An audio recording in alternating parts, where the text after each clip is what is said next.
The Committee on Housing, Utilities, Public Safety, and Homeland Security is calling this confirmation hearing to order. It is now 2:12 p.m. on Wednesday, November 8th. Notice of this confirmation hearing was provided to senators, stakeholders, and the local media. A 5-day notice was provided on Tuesday, October 31st, and a 48-hour notice, November 3rd, 2017. The purpose of this confirmation hearing is to receive testimony on the appointment of Mr. Thomas L.G. Flores, the appointment of Mr. Francisco Floric, and the appointment of Ms. Sandra Berdalio. May I please have the roster? Thank you.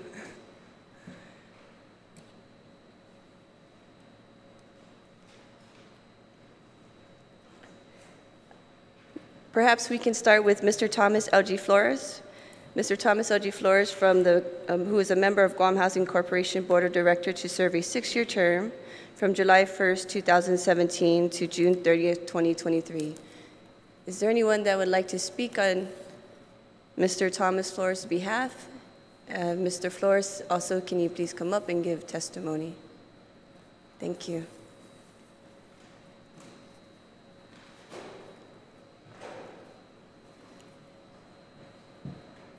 Oh, I'm sorry. Please forgive me. Before we begin, I'd like to acknowledge the presence of my colleagues, the Vice Speaker Terlahi, Senator Regine Lee, and Senator Frank Uggan. Thank you for being here.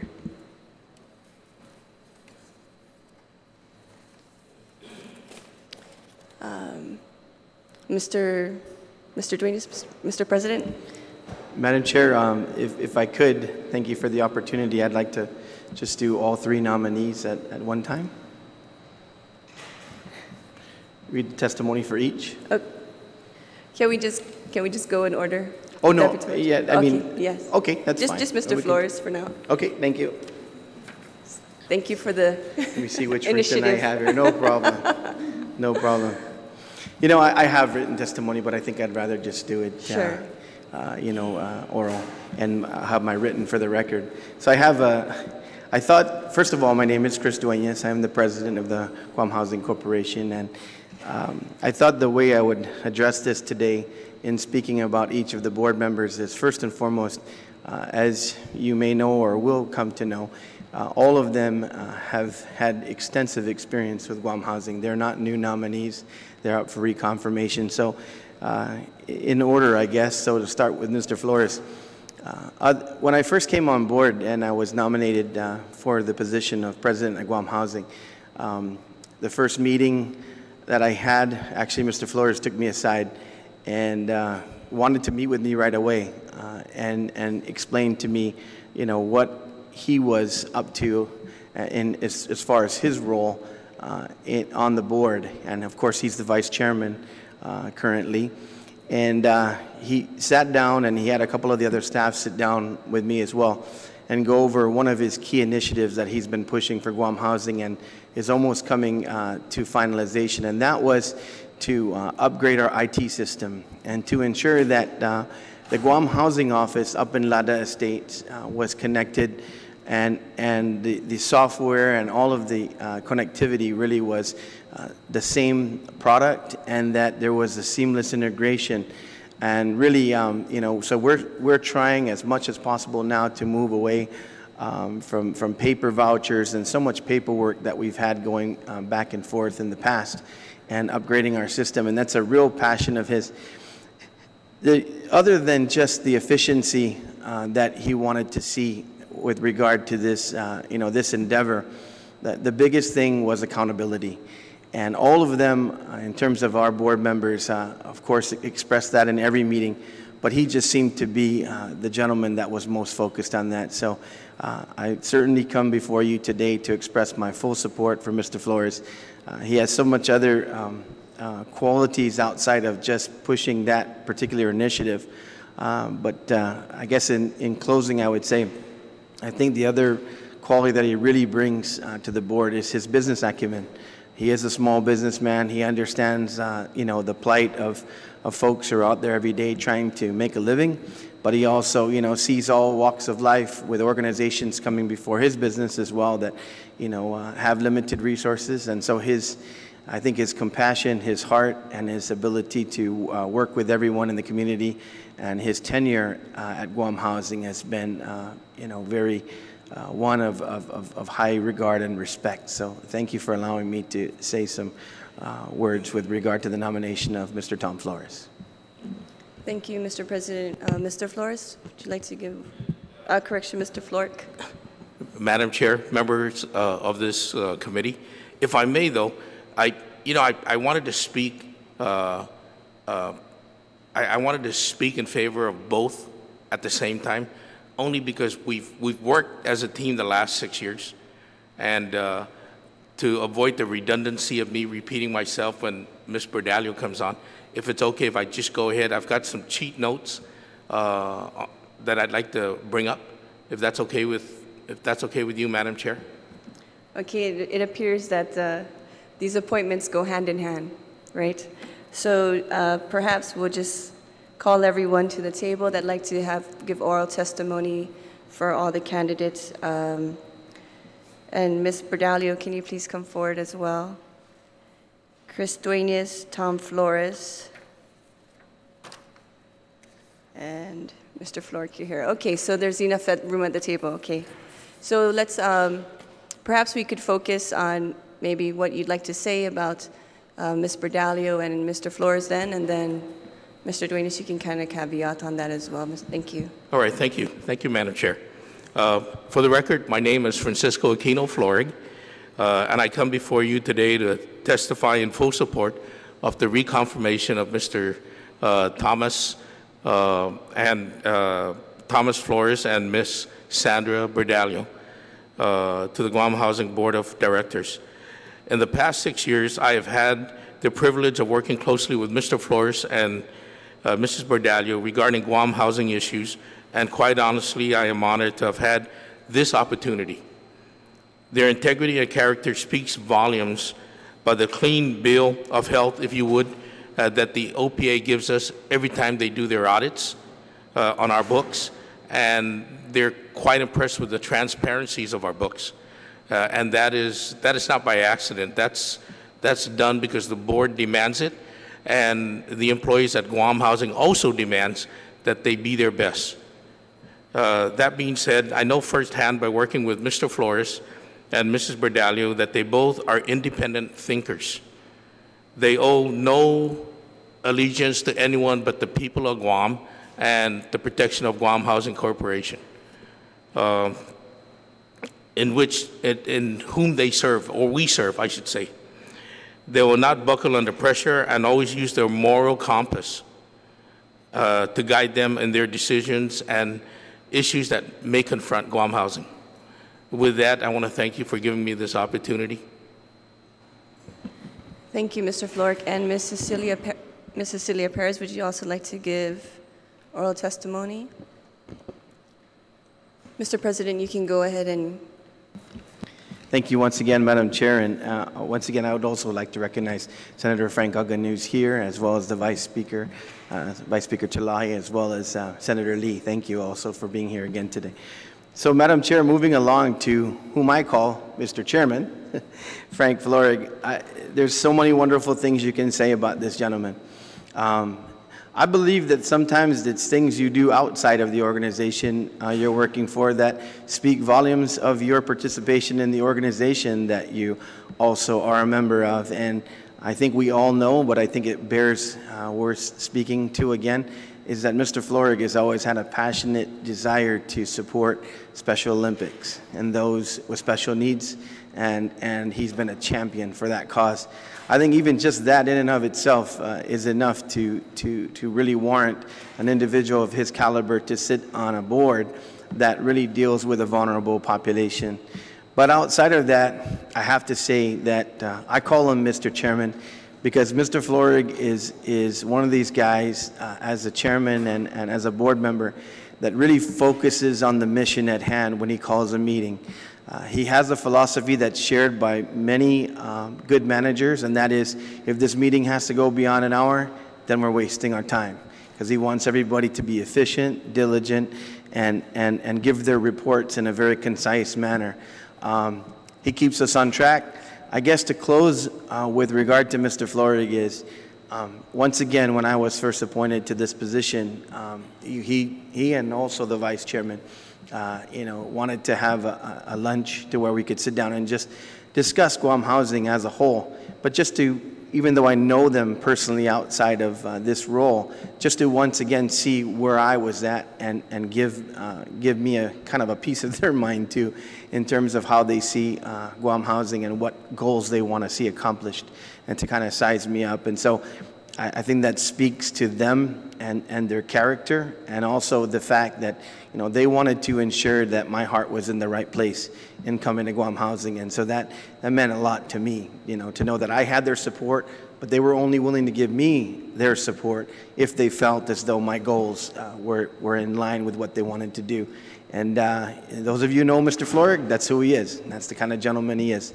And so I have the deepest respect for him, and once again, I support him 100% and hope for his quick confirmation.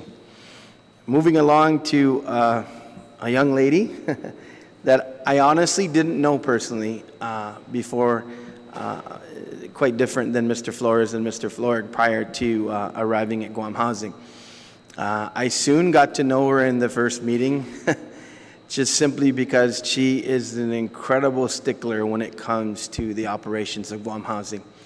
Her main focus every time, although she's very compassionate and has a good heart, her main focus is efficiency when it comes to delinquencies, and ensuring that we're on top of it, and ensuring that there is transparency through that entire process. And that's very important, because we do reach out and try to help everyone we can. I know that you know many of our team.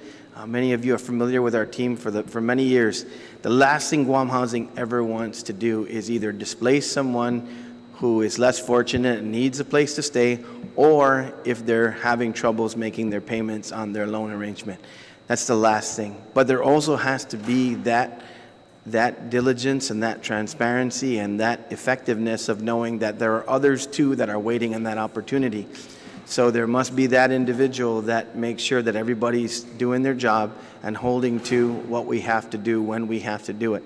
And Ms. Berdalio most definitely ensures at every board meeting that does not go without heavy scrutiny. And I've always appreciated that.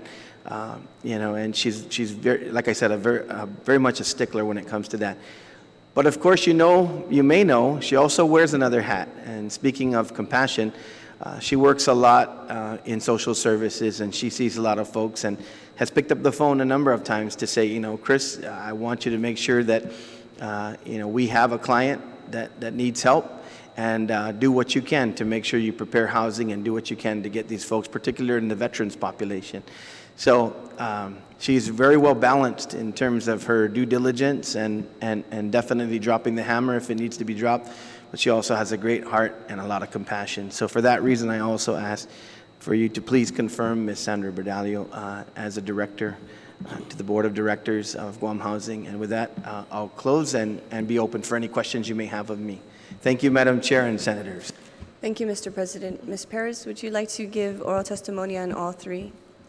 Thank you. Yes, good afternoon. Thank you for this opportunity to come in support of our three board members that actually have had corporate knowledge now under this organization, the Guam Housing Corps. They've been here for over 6 years now, and I came in about a year ago or so, a little bit over a year ago, and I didn't know Frank in the beginning. Sandra, I know, and also Tom from way back when he was working for the federal government. He has retired ever since, and he has the drive to, start his own business, and he's very successful in the business that he's in. And he has a very level head on his shoulders. He does have compassion for the people with whom we provide housing, but he's also on the side of doing things right and making sure that our Guam Housing operates within the parameters of our mission. Frank, I was excited to meet him because since I didn't know him, he was our chair. But when I got to know him, I found out later on that he was his knowledge and also Sandra's knowledge of the, the mission and the goals of Guam Housing, they've been very spot on, and I've learned a lot from just talking with them and being part of the board. It has really opened my eyes to the needs that Guam Housing Corps provides for our citizens and the people of Guam in general. And I'm just here to give not only moral support, but also support the fact that these three people are more than an asset to the board, and we need their corporate knowledge and their drive and their desire to continue to serve in this board, and also to serve the people of Guam. Thank you, Mrs. Perez. I'd like to call Jerry Leon Guerrero. Would like to read testimony on behalf of Mr. Floric. Thank you. Hafa, good afternoon. My name is Jerry Leon Guerrero, and I am the owner and general manager for Aztec Advertising and Public Relations. I'm also a small business owner, and I sit on the Special Olympics Guam board. I am here today in support for Frank Floric's confirmation to the Guam Housing Corporation board.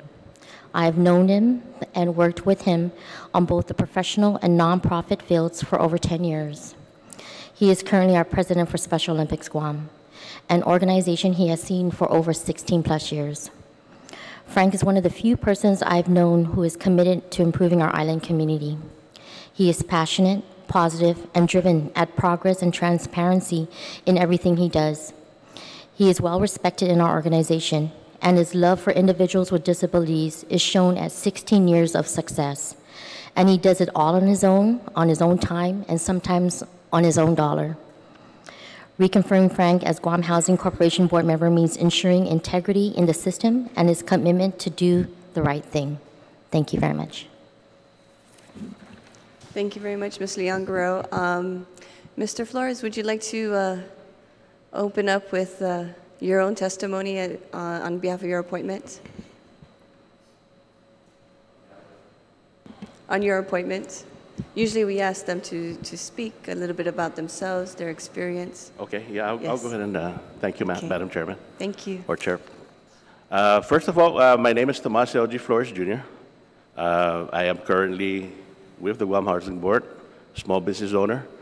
I think I was nominated and confirmed in 2011, if I'm not mistaken. I think it was April. And I'd like to recognize Senator Telena Nelson, Committee on Housing, Utilities, Public Safety, and Homeland Security. Am I correct? Senator Ogun, Vice Speaker Terlahi, and Senator Lee. I also like to recognize our President, Chris Duenas, and my colleagues, Frank Floric and Sandra Berdalio, and Roseanne Villagomez. Is she here? And Chilang Perez. And also the staff of Guam Housing.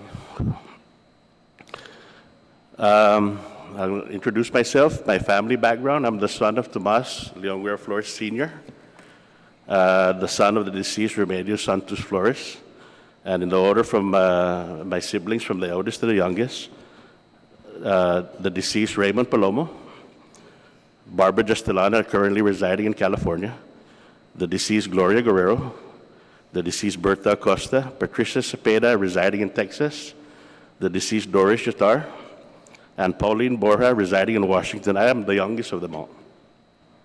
I am the husband of Therese, who is a full-time Department of Defense employee at the Naval Station and has been employed there since 1982. She's actually looking forward to her retirement next year, 38-year service. She is a 1982 graduate of our public school system, GCC, formerly Voc-Tech. I have 4 well-rounded and respectful children, adult children. I don't know if that adult children goes hand in hand, but anyway, the eldest is Tim. He's a full-time federal employee now. He used to be our production leader in my company business. He's also a member of the Air National Guard, and a board member of our family business, and he's a 2002 graduate of Notre Dame. My one and only daughter, Tiara, she is a full-time employee in our business. She is now the general manager and a current board member of our company, and she is a 2004 graduate of Notre Dame. I have twin sons, Thomas and Tony, both full-time employees in our family business. Thomas is my executive assistant and CFO of our family business and also a board member. And Tony is the production leader and a board member. They are both 2009 graduates of Notre Dame. And 3 grandsons. I'm a little slow start, I only have 3. 54 years old, 3 grandsons. Thaddeus, Traven, and Logan. On my personal background, I'm proud to say that I'm a product of the public school system here on the island. I graduated, I attended first PC Lohan Elementary School, moved on to Barrigada Junior High, which is now Antalan, and then Vocational Technical High School, Guam Community College, High School Division. I'm in the class of '81. And as a child and teenager growing up in the village of Barrigada, I actually learned the value of hard work through my parents and my older relatives and some of my older cousins. We had a family ranch in Bangilo, and that was part of the values. Is I learned the value of hard work, what it takes to actually, I always say, work the soil, and then you reap the rewards later. I assisted my father every day after school. We also had a mini plantation in our property in Barrigada. So you can imagine going to school. I also was a National Honor Society. I maintained high grades, assisted my dad with the plants and the animals and stuff, and then I also had time to train about 2 hours a night. So what you see today, there's actually a foundation underneath. I used to run when nobody else was running, and I used to lift weights when nobody else was lifting weights. Now that it's really popular, I'm really out of shape, but at least I got something under there. I still do it once in a while. The president can attest to that. But unfortunately, all those steaks took its toll, We grew stuff like bananas, bell peppers, pumpkins, eggplants, taro, to name a few. We even raised a turkey. We had chickens, pigs, and I know most of you here can relate to that back in the 70s and the 60s. Experience and work record. I was afforded the opportunity to work full-time in my senior year in high school. And that was the beauty about VokeTech GCC, and I hope we bring it back one day, is we had something called cooperative education, which allowed our seniors. Not everybody goes to school to attend college. Some of us will be good with our hands. So I was afforded that opportunity my senior year to go out, and I actually worked, and I didn't know then, with Mr. Floric. We didn't know each other, and we never really ran into each other there, but I remember hearing his name all the time on the overhead. Frank Floric, office please, or Frank Floric, report here. I said, who's this Frank Floric? I never knew who he was. 30 years later, I meet him, Excellent guy. But anyway, I worked at Townhouse Appliance Repair. Frank was at the, I think he was the microfiche area, right? Right? And so we never really got to meet. I was a 17-year-old kid at the time, and I think Frank was in his 20s, just out of the military. In 1981, I got the opportunity. Number one, I was graduating in '81. I had 3 opportunities. Number one, I was afforded a scholarship to go to Quantico, Virginia. And it was academic courses for 2 years. And then after the second year, you can decide whether you want to be a Marine officer or a Navy ensign. The second opportunity, I got the merit scholarship from UOG. Third opportunity, SRF, to work as a tradesman. At that time, there was really no real guidance. I asked everybody, what do you guys think? The only thing I heard was, it's good. I know it's good, but elaborate. So I decided to go SRF. No regrets to this year, to this time, present time. And one of the main reasons why I chose SRF, because they offered a starting wage of almost twice the minimum wage at the time. So my merit scholarship was forfeited, went to the next person. And I still think about what would have happened if I went with that Quantico scholarship. At that time, I was told only 100 seniors throughout the country get that, and I was the only one in Guam that got it. I still have that letter to this date. I could have probably been a general today. We don't know. But I have no regrets in the direction I took.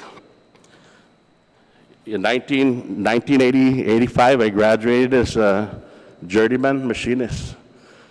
Excellent job, I loved it. I've always had passion for what I did, including the farm work, being a machinist, being an apprentice, being a journeyman. 2 years later, I became a planner and estimator in the machinery branch, which was similar to doing work as a mechanical engineer. Unfortunately, in 1997, the ship repair facility closed due to BRAC. We were aware of it since '94, and we prepared ourselves. Because of my love for this island, we had an opportunity actually to select going to Asia, worldwide, the West Coast, or the entire US, or stay in Guam. Realizing that the employment chances in Guam was very limited, I still decided to stay in Guam. A couple of months later, or actually right before SRF closed down, I was offered a job at the Naval Hospital, which I worked there until 2001. I was actually the inventory management specialist supervisor, handling over $1 million or $2 million of pharmaceutical items, including controlled drugs, and then later moved to the facilities department. In 2001, I had decided to resign. High-paying job, excellent benefits, to pursue the dream of an entrepreneur with no regrets. And some of you up here do have business on your own, and I know you know the feeling. It's not easy, but the rewards can be great. It's really up to you. I ran the family business full-time. Not real easy at the time. There was a lot of ups and downs. I'm surprised I didn't lose weight, you know, but we went on, and my gosh, the business started to grow. And it kind of like, you know, it says to me that if you put passion in anything you do, there's no limits. It's really up to you. You control it. You can go as far as you want, or you can go as slow as you want. But passion is the key, and that's something we actually, all the staff, the board members that are with us today, I've seen that passion in their eyes too. The business background that I have, I actually was a sole proprietor from 1992 up until 1998. I incorporated what is now Island Partners Incorporated, which everybody knows as the Tea Factory, in 1998. And we currently have 17 employees, most in the industry locally. We have a benefits package in our industry second to none, which includes all benefits, including IRA, earned leave, health insurance, life. I give my employees free $75,000 life insurance just for being a regular employee. We have the largest we're the largest high-volume screen printing company on the island. We actually proved that with FESPAC. There was an order. I worked with Ms. Leon Guerrero. I don't know if she's still here.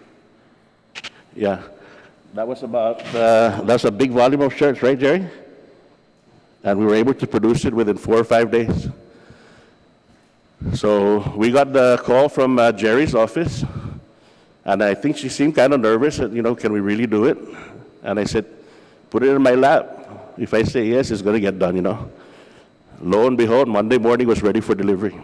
And I think it was, I don't know how many thousands of shirts, but I have an F-250. And it took 2 full loads to deliver those shirts, of shirts. I think it's about 8,000 or 10,000 pieces. And at the same time, we were working other FESPAC projects. So, like I said, the passion is there, the drive is there, you'll get done. And ma'am, I understand you're an officer in the, I'm not sure, are you still in the National Guard? The Army Reserve? Army Guard. So, you know, I'd like to say I appreciate your service, and Senator Ogden, I appreciate your service too. We are also diversified in apparel and promotion specialties. Some of you sitting up here now have also been our customers, and you know, we do appreciate that. We offer various types of garments, military apparel, accessories, embroidery, screen printing, banners, signs, decals, to name a few. We are truly locally owned. The majority of the revenue we make stays and circulates in our local economy, and we also practice buying and supporting local and buying American as much as possible. Where in some cases people are buying products and garments from Asia, we choose not to go that route at this time. If you look at the product, our product is mostly US. Unfortunately, it's not entirely US because major corporations in the States have opted to go offshore because of labor concerns. If I'm allowed to serve on this board, I will give my best effort to ensure the families who are willing and responsible to achieve the dream of owning the home will be realized, as they might not be able to secure financing on their own through conventional methods. I will, and I think I have proven to be fair and open-minded to new ideas, as well as existing ideas, or to ensure that we'll be able to conduct and implement various programs in the most simplistic and fair system possible. I will be open to changes and modifications within the limits of the law and existing regulations that may be able to improve the existing system. I am a believer in continuous and process improvement, which I have learned from the many experiences during my employment at the ship repair facility, which, by the way, I'm implementing and currently practicing in my business. And it has done a lot of wonders. I believe in staff empowerment. I do not micromanage. These principles I have just mentioned are just not just being said, but I do practice them on a daily basis, whether business, with the board, or on a personal level. I work passionately with the staff and my colleagues on the board to make sure that we set forth and achieve our goals. And like I said, I've had 6 years in here, and I think we've, it's proven. I believe and will stay focused on our original mission. I'd like to highlight the original mission of the Guam Housing. Guam Housing Corporation was established for the purpose of providing mortgage financing for the first-time homeowners in the low to moderate income range, borrowers whom may otherwise not be able to obtain financing. That is our mission, that is our goal. As part of its program, Guam Housing Corporation owns over 100 homes and apartment units for providing rental opportunities to low to moderate income families. The way I see it, it's almost like an incubator. You bring them in at a low rental rate, hopefully get them situated into their first home, which, by the way, there's a program out there called the First Time Homeowners Grant. Excellent opportunity. All of us that have a home or two now, remember the time when you were procuring or getting your first home? It was so exciting that 1 week seemed like a year when you're waiting for something, right? When you finally get that home, you know what that does? It builds your self-esteem. Then now, next step is to become a productive citizen to our territory, to our island. I believe my service and conduct as a Guam Housing Corporation Director in the past 6 years have shown these qualities. The best testimony and witness to this will be the staff of Guam Housing Corporation, the many clients we service, and my colleagues. I believe in learning on a daily basis from anyone I interact with and from observations that I make. In closing, my favorite psychology, I didn't really like psychology, but I had a class in there where they taught about Maslow. I'd like to read that to you. Maslow's hierarchy of needs, which relates directly to the Guam Housing mission. 3 of the most basic needs are food, water, and shelter. Does anybody recall that triangle? Once these needs are achieved and taken care of, then you will move up another step into improving oneself and life until you reach the apex. I'm sure some of us in this room right now have reached that apex. I feel I've reached it myself.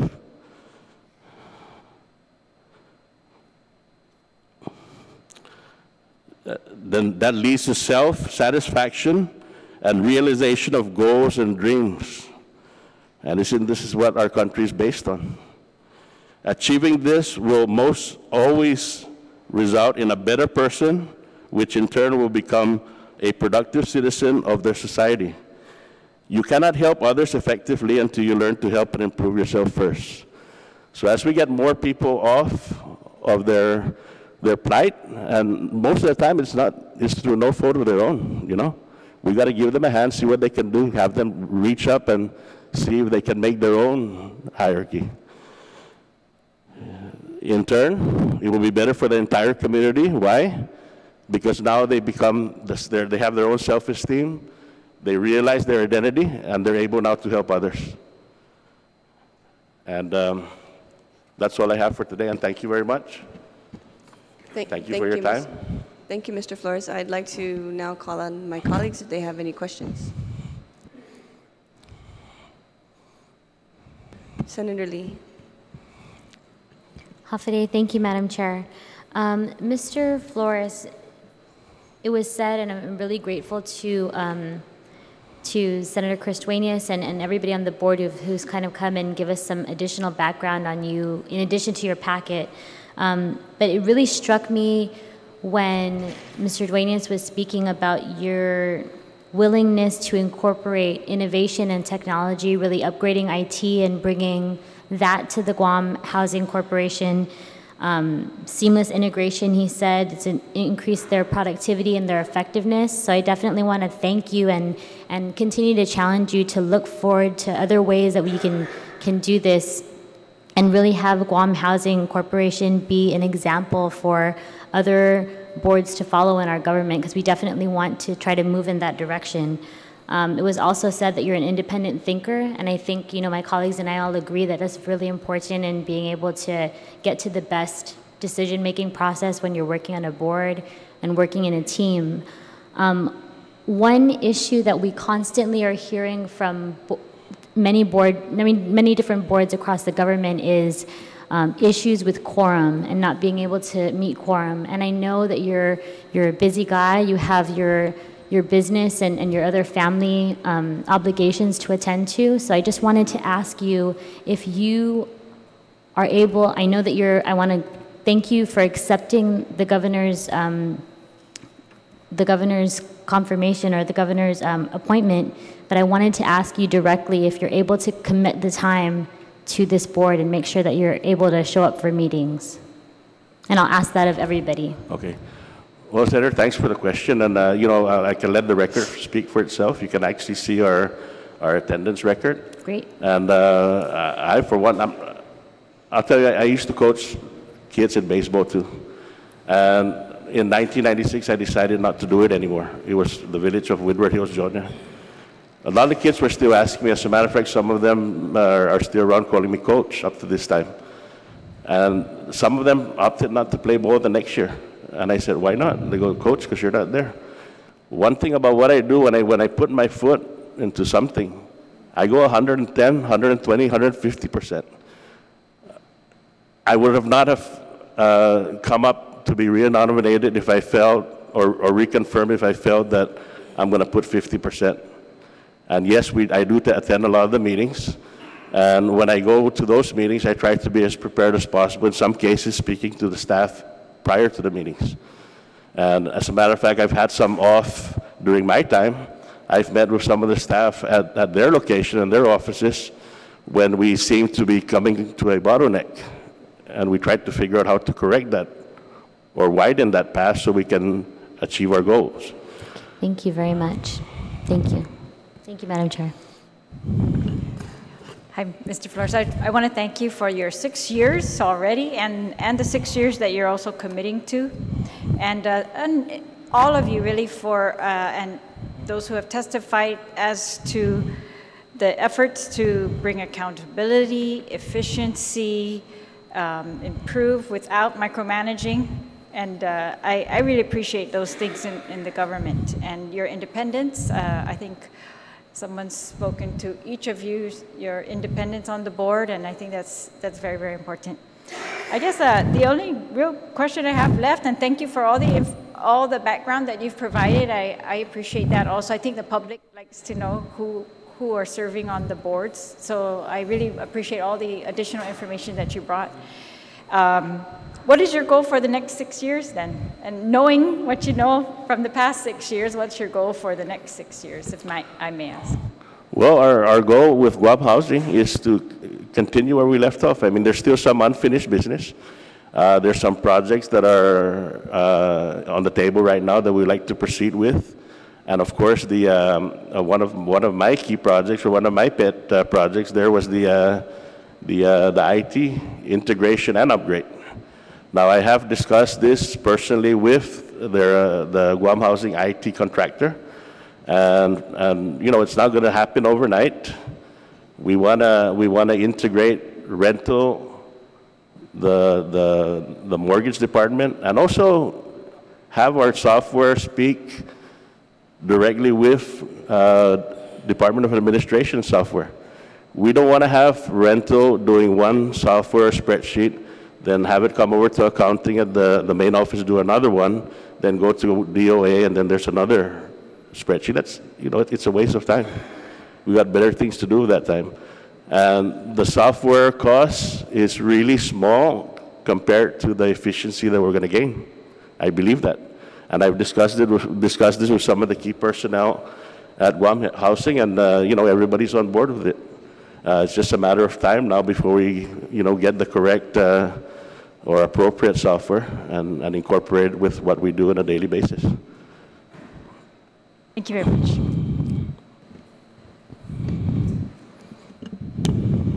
Thank you. Thank you, Madam Chair.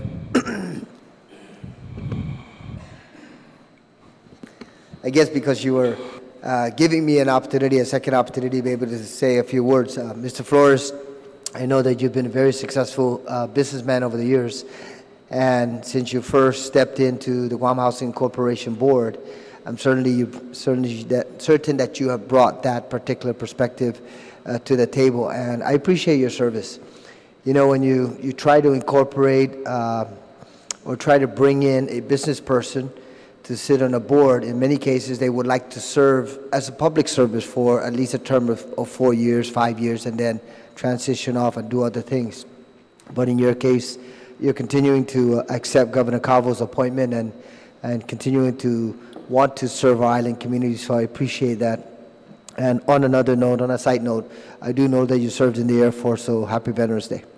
Thank you, Madam Chair. I'd like to mention one more thing. I'd like to say that we have an awesome team. I think we really have a nice, full-functioning board of directors and staff. You know, we don't agree with each other all the time, but you know, we have a healthy discussion. And what I believe in that is that there is no good relationship if you agree with your partner all the time. There's somebody's lying. So you've got to have some disagreements once in a while. You got to. When you have those, I think you develop an even better and a more mature relationship. And man, I've really enjoyed this is my first time serving on the board in the past 6 years, and we have an awesome team, I like to say. They actually make it easier for the rest of us when we all are in tune like that. Thank you. Mr. Flores, I'd also like to thank you for your service. I'd like to thank you for you saying yes to this appointment. It's very, you know, it's an honor to meet people that want to help our community, especially influential people like yourself. And thank you for sharing a little bit of your history with us, because really to see one's history is to know really where the heart is at, right? And so you sharing your history really shows that you're an advocate for the people. You want to help our people get homes, and you want to help them build a foundation for themselves and their family. So thank you very much. I'm in favor of your appointment, and I wish you the best, and God bless. Thank you, ma'am. Okay, so now we'll move to Mr. Florek. Please forgive me. We have one more individual that would like to give oral testimony on your behalf, and that's Javier Atalik. So, Mr. Atalik, would you like to just come up and feel free to turn the mic on? And Test. Good afternoon, Senators. I just wanted to come down here when I found out that Mr. Florek was up for for his confirmation to be renewed. I mean, so I just want to come over here and tell you guys personally that when I was first trying to get me a house, I was going through, I'm just your typical person that went to school and followed the laws, got a job, went to work.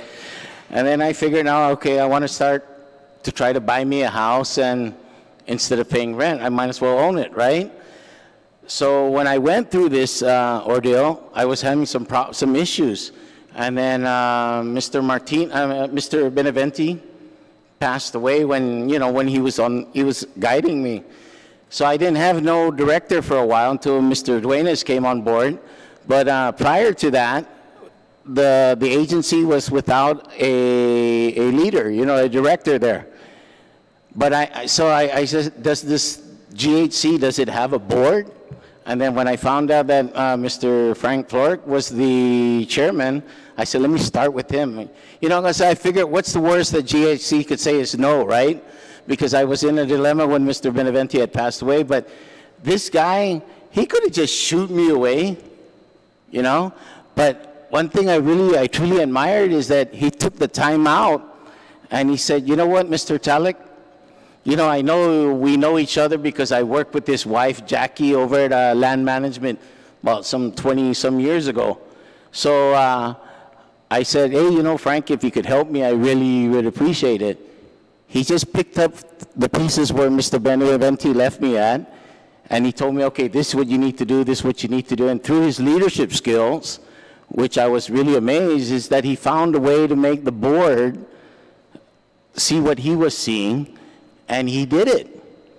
And then they approved me for it. So now, I'm so happy. I said, I figured I owe him this at least to come down and show my appreciation and my gratitude. And then when I found out that the legal is my landlord, I said, that even made me feel more closer to this board, right? So, I just want to say thank you, Frank, from the bottom of my heart. And I love it that Chris is the director there now because he's the next person I'm going to see. But I just want to say I hope and I pray that you guys reconfirm him as a board member. I think he do GHC a very, very good thing. Thank you. Thank you, Mr. Talek, for that. Mr. Florek, would you like to say something? Yeah. But responding to him, he's given me a lot of credit, and it really wasn't me. It's like our vice chair had mentioned earlier, it's all teamwork. And I called the right people, and they did their job, allow them the opportunity to do their job, and they did. And now his dream is a reality. So he shouldn't be thanking me. He should be thanking, the employees of Guam Housing, because they did all the work. I just kind of asked him to look into it, and they were doing it anyway before I even intervened. But at any rate, my name is Francisco Aquino Florek. I grew up in Dedido, but met a beautiful lady 35 years ago, Jacqueline Terlahi, who lived in Agate. I married her, and she gave me an option. And that is either move to Agate or I'll be living in Dedido by myself. So that was an easy give, right? So we moved to Agate, we built there. I've got 2 wonderful children, and I have 2 other children that we reared. So altogether, I've got 4 beautiful children. Just give you a little background on myself. I spent some time in the military. I also, I'm a graduate of Elkins Institute of Broadcasting. I was also one of the, I think I was the first local person on Guam to have gotten a first-class FCC license with radar endorsement, which at the time was not heard of. So I remembered when, at the time it was Governor Berdalio, He heard about it through Captain Franquez. Actually called me. I was living in Texas and says, "Why don't you come here and work for us?" And I told him I would come here and work, but not with the government. I would look at private sector, and I kind of wish I'd worked for the government then. But moving forward, I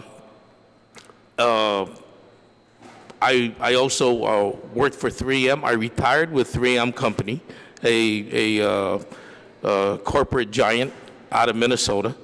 I was their government liaison on Guam. I dealt specifically with government procurement. So I'm pretty well versed in that area. This is I served 7 years as a member of the Guam Housing Board during the Ades administration. And I've just completed six years with the Calva administration. Let me apologize. I'm battling a cold that I've had for about a week now.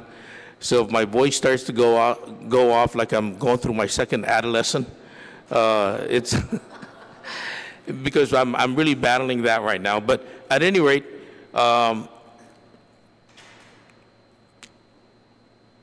I can tell you about myself is that most people would say a wise man told him, in part, a very important lesson. Actually, a very smart woman with a third-grade education, who's my mother, raised 10 children, and she imparted with us her philosophy, and that was, we teach people how to treat us. But before you start teaching them on how to treat you, you've got to treat them the way you want to be treated. And we've all kept that. I've got 9 siblings, and we've always put our siblings ahead of us. We've always put people ahead of us, and we've always put people that are unfortunate ahead of us. I firmly believe in that philosophy, and I think a lot of people that know me today know I have a real passion for Special Olympics. And I only do that because I've got 4 wonderful children that's got full function. So it's my way of giving back to the parents and siblings that have got to wake up every morning and dress that child or dress that adult. And it's something that we take for granted. Our children grow up and they get to dress themselves and they get to do all these things. Well, this child, for a parent, turns 30. They're still waking him up or her up, still showering them and getting them ready. So that's why I do that. I also take that philosophy with Guam Housing. I remembered 6 years ago, before this committee, I'd mentioned that not everyone will be able to afford a home.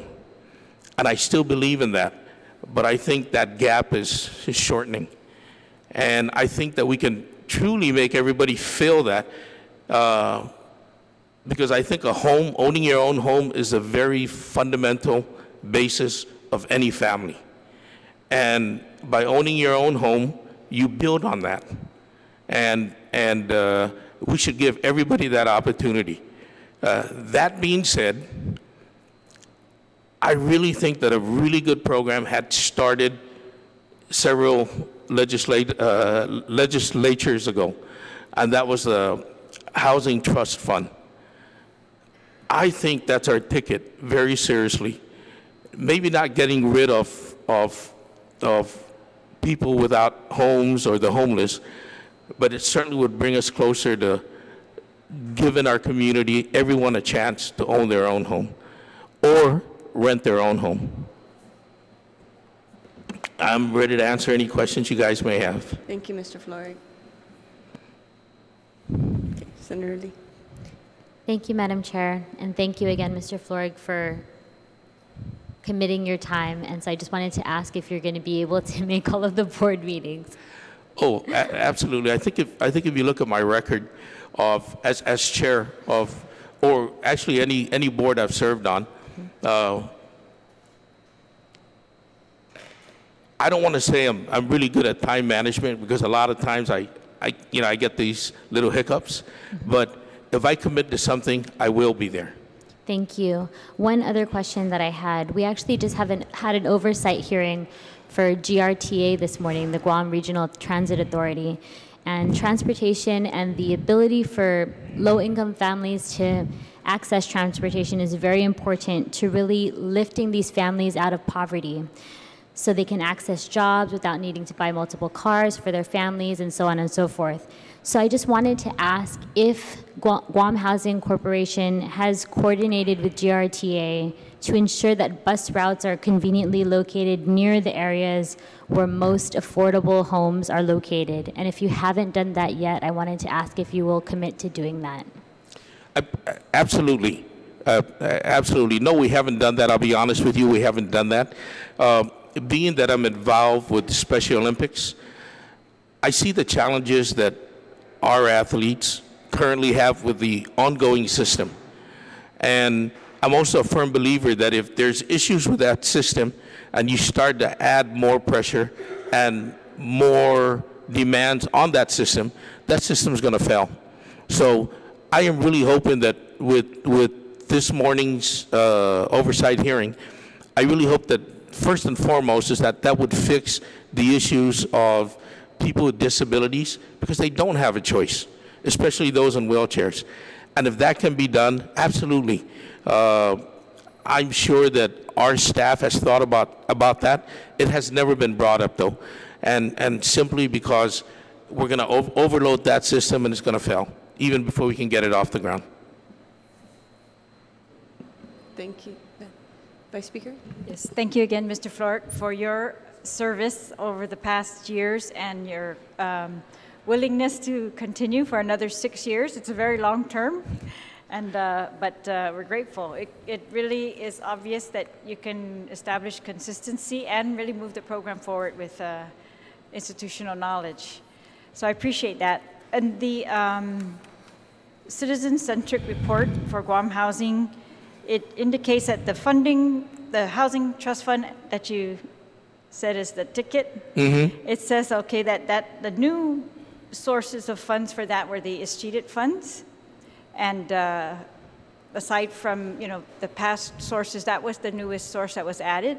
And there's I guess some proposals that are before the legislature now for additional, like, permanent sources of funding for that trust fund. But I wanted to ask you, on the other revenue sources that the Guam Housing looks at, and they're not large amounts, but I guess I just wanted to get your confirmation that do you feel that the Housing Corporation is doing the best it can regarding rental income, your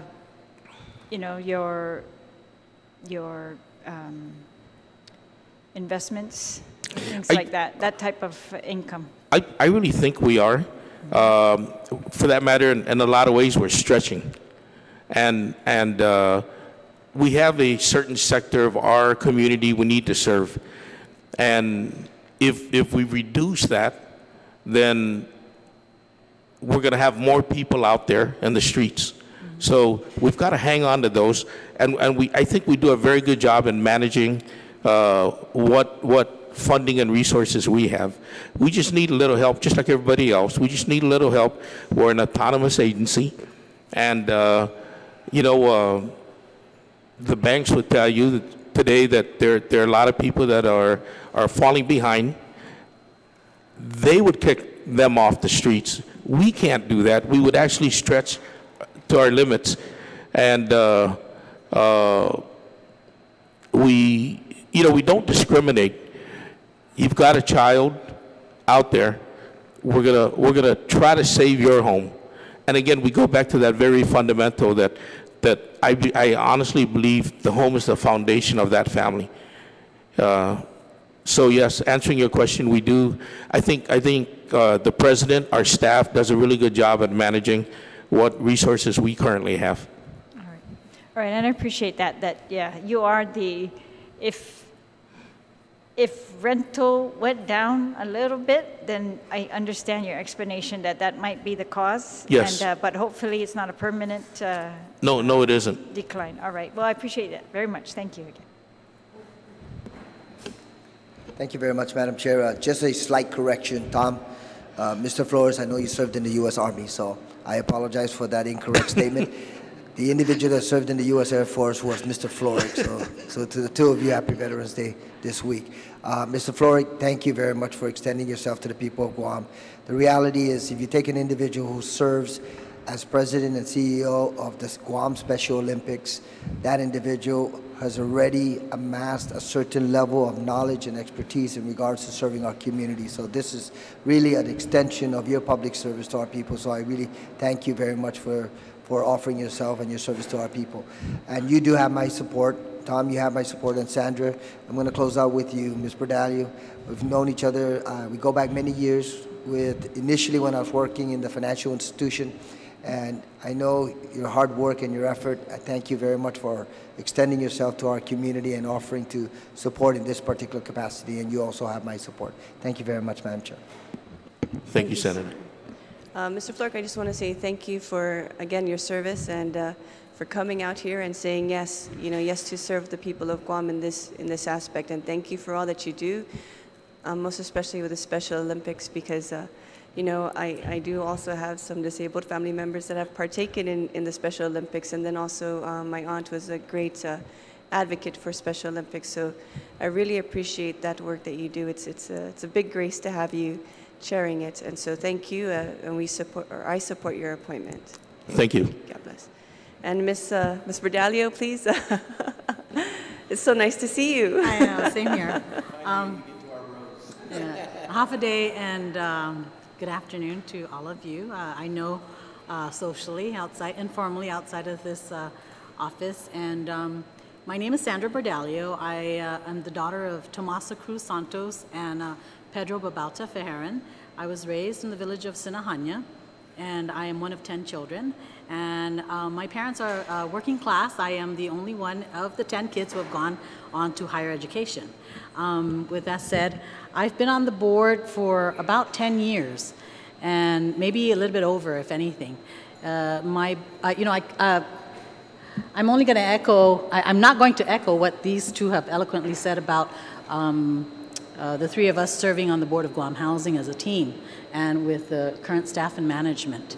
And, I come here today thinking it's been like 10 years, so I'm thinking is this like a job interview? Because when I remembered back 10 years ago when I was originally I've gone through this hearing, it was like a job interview. So I'm expecting you to ask me questions. So now it's I'm going to introduce myself. So and with that said, my background is I've worked in the banking and insurance industry in the last I'd like to say insurance, property casualty, and life insurance in the last 20, maybe 23 years. My banking experience is with Bank of Guam. I grew up in the Bank of Guam, and I've worked with Citibank, and I've been a small business owner. And now I am in the field of social services. So I'm in my second career as a licensed marriage family therapist, behavioral health counselor, master's in addiction counseling. And I'm an independent practitioner with the AMC, American Medical Center. And I've just taken on the position as the clinical director of West Care Pacific Islands to develop their behavioral health clinic with the nonprofit organization. And if the community will have me to serve on the board of Guam Housing and continue to serve, I don't have a problem with it. Otherwise, go ahead and ask me questions, and whatever happens, happens. Havade, Ms. Bordalio. And I also want to thank you for accepting the governor's appointment again this time around, and for your continued diligence. And I know that the director had mentioned that you scrutinize resources and that you really are a stickler for efficiency, but that you also have a lot of compassion for those in need, that you're an independent thinker, and I know from personal experience that you speak your mind, because I hear you, on the the sports field when our kids are playing baseball. You definitely speak your mind when things are not going in the way that you want it to go. And so I want to encourage you to continue to do that. And you know, I appreciate for all of the three of you who are here, just the idea of not always being on the same sheet of music and asking those questions and getting all of that out in the open to make sure that we're understanding what's going on, and that if there are hiccups or things that need to be resolved, that we're all aware of that going forward. And that's the only real way we're going to make things better for our community.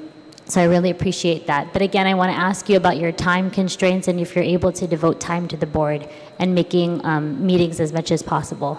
Yes, I'm committed. However, in the last couple of years, I've done some traveling, but nonetheless, we kind of work out the schedule where there's enough to have quorum. And I think in this last year, we brought on, the governor has appointed 2 more or 3 more board members. So now we have 7, 6. So, and with that, you know, I think we're a strong team, and we just continue to move forward on behalf of the community. You also mentioned that you were on the board for many years, and I just wanted to pinpoint 2 of the programs that kind of come out of the Guam Housing Corporation. So that's the First Time Homeowners Program and the Pilot Housing First Homeless Program. So I wanted to ask you how you think they're doing. Well, there's the governor's, there's a task force that the governor has put together, and it includes Guam Housing. We are in the business of lending to first-time homeowners, and we have put aside some homes for emergency shelter, and that's working out really well. And I think, you know, the island community, you have GURA, and then you have Guam Housing. And Guam Housing has the rental and the lending, and our my vision is to build Guam Housing to be able to lend to first-time homeowners, and at the capacity that we need to improve and increase. So I'm big on collections. So I don't know if that's answering your question, but these folks know that probably I'm the meanest one on the board, but it's because if we don't have money, we can't lend. And Absolutely. if we can't build, you know, build build the funds and the ability to lend out, these folks at some point, we're going to end up closing, because then you won't have jobs. We've been open for a long time, and I think it's important that we continue to grow so that we can serve the first-time homeowners, the working class that cannot go to a commercial bank and pay all the fees because, you know, they don't fit in that category. And so that's where I am very passionate about, because I know what it's like to be a first-time homeowner. Right. You know, from the working class. So I really appreciate that, and thank you for being a stickler for the rules, because they're in place for a reason. So thank you again. Thank you, Madam Chair. Thanks. I was going to ask you, after 10 years, what do you think, what do you want the board to do now? I mean, do you want to see it change or just continue consistently? And I do appreciate your answer to the last question that, yeah, rental, bringing in the income is key, and to doing the core mission, which is to have money to provide loans. But what do you see for the next 6 years for you? We just keep moving forward and work on getting additional funding. I'd really, really like for the organization to increase their capacity to lend. You know, not just staying afloat, but growing in that sense. So that's where I'd like to put an emphasis on. Have you been able to flesh out your ideas in that regard, or with the board, or not yet? We've talked, and we're still talking about how we can make it happen. You know, because it's not just about, hey, where can we borrow money so that we can lend it? It's all about what can we do as an organization, work closely with our accounting division, and to make sure that we collect and continue. And if it means that there are individuals that can now, refinance or go into the commercial lending, that will free up some money so that we can continue to lend out.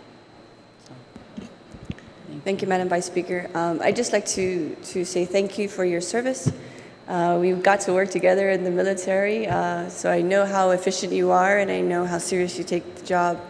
And I know the attention to detail is very important to you, so it's nice to see women on the board that have that attention to detail, and we just also nominated one earlier this year. I do want to say that we do have a bill, the Housing Trust Fund bill, that finds a stimulus, a continued revenue source to support the Housing Trust Fund and all of the 15 programs that Guam Housing Corporation holds. So if you can be a great advocate for that bill and see my colleagues and talk to them in thoroughness, we'd like to see that bill come to fruition. I understand it's been a long road. The previous legislatures have had this bill in the past, so it's going to require a little bit more work and a little bit more massaging and attention to detail. So if you could push that, that would also help the Guam Housing Corporation. Okay. Thank you. Yeah. Yes. Ask, have you had a very overwhelming response to the first-time homeowners program, or are you trying to solicit more people to take advantage of the program? Madam Vice, are you referring to first-time homeowners grant? I think it's such overwhelming response that I know there was a point in time where we had gotten down to our last few thousands, and there was still a list of Mary's here, and she manages that. But I think there was maybe a couple of hundred that was on the waiting list. So we can go ahead and we can award that. And I think the important thing to remember about that particular program is the impact is not just on the grants given, but it stimulates the housing economy 10, 15 folds. That 5,000, 10,000 grants we're giving is allowing that family to go out and spend 150,000, 200,000 out there. So responding to your question, yes, it's an overwhelming success, probably more successful than anybody, including this body, had perceived when they were putting it together. Thank you, Madam Vice Speaker. I'd like to thank everyone for coming out today and taking your time. It is now 3:25 p.m. This confirmation hearing is adjourned. Have a good day.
No, but I said future senators.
Okay. Don't let this guy testify. It's gonna be the biggest mistake.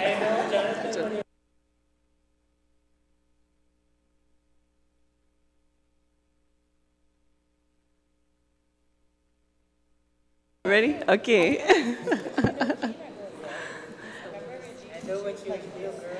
Half a day.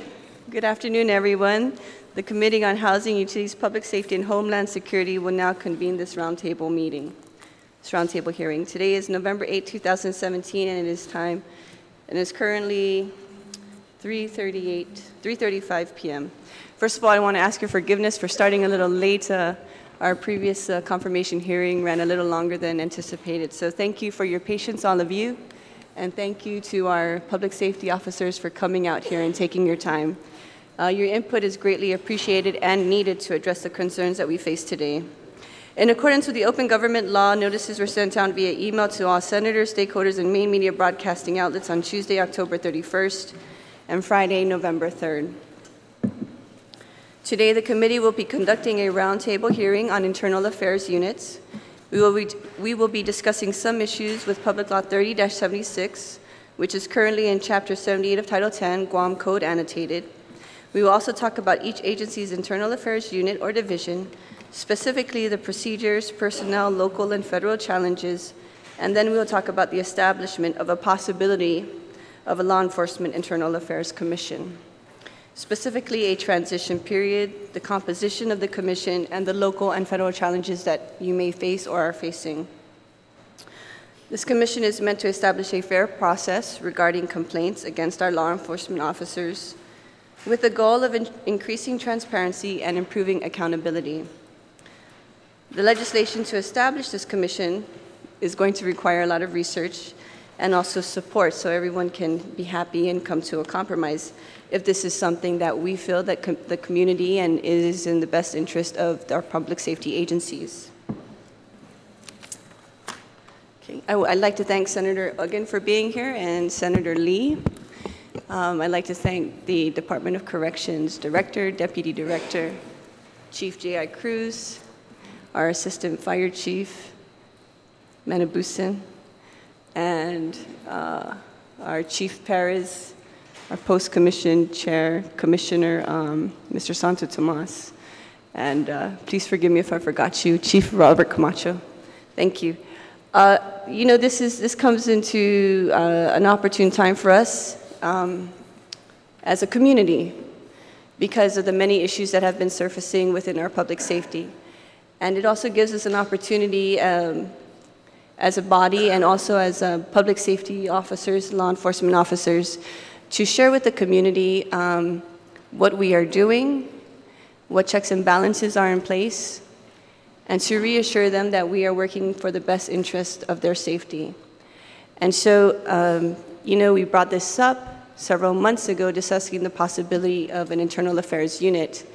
And I wanted to have a roundtable hearing just to kind of open the dialogue a little bit more thoroughly because it was touched on a little bit in the post-commission meeting, I believe in August or September. And so I believe that this will be a series of meetings that we will have. And I'd like to thank you for your cooperation. I see there's a lot of people from the police department here, and so your input would be greatly appreciated as well. I guess what we'd like to start off is historically there's been cases perhaps that in one instance in an investigation, the Internal Affairs unit, they pulled several different public safety agencies to investigate a specific law enforcement officer. And so what is unclear is the standard operating procedures for that approach, right? Is there a policy in place? Are there guidelines in place to pull a public safety law enforcement officer from every or specific public safety agencies? So for example, I believe there was a Customs and Quarantine officer, a DOC officer, and I believe a GPD officer to investigate an internal affairs case.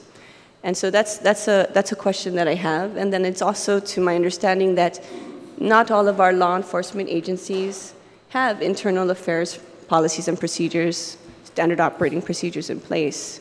And so we want to bring that into the light too, because we understand that every agency has their own investigative process, right? They have their own set of rules. So just to get an understanding, maybe we can go, and we'll start with DOC and then with the chief of police and downward. I understand that GPD and GFD, they do have federally certified internal affairs investigators. And there's also a concern where how far do we lead the internal affairs investigation, and what kind of training is provided for these investigators to know when to cease the investigation when it becomes a criminal case, right? And so there's a blurred line there as far as having the wisdom to know that, and it requires a really in-depth training and insight on the individual doing the investigation. And so perhaps, Chief Cruz, can you just explain to us GPD's internal affairs procedures? And I really want to know, to get to the bottom of it, what was the reasoning or policy in place that when there was an incident that happened earlier this year for a senior ranking officer, where did the policy come from to pull from different agencies? Sure. And is that actually in our books? Yes. Thank Good you. afternoon, Senator.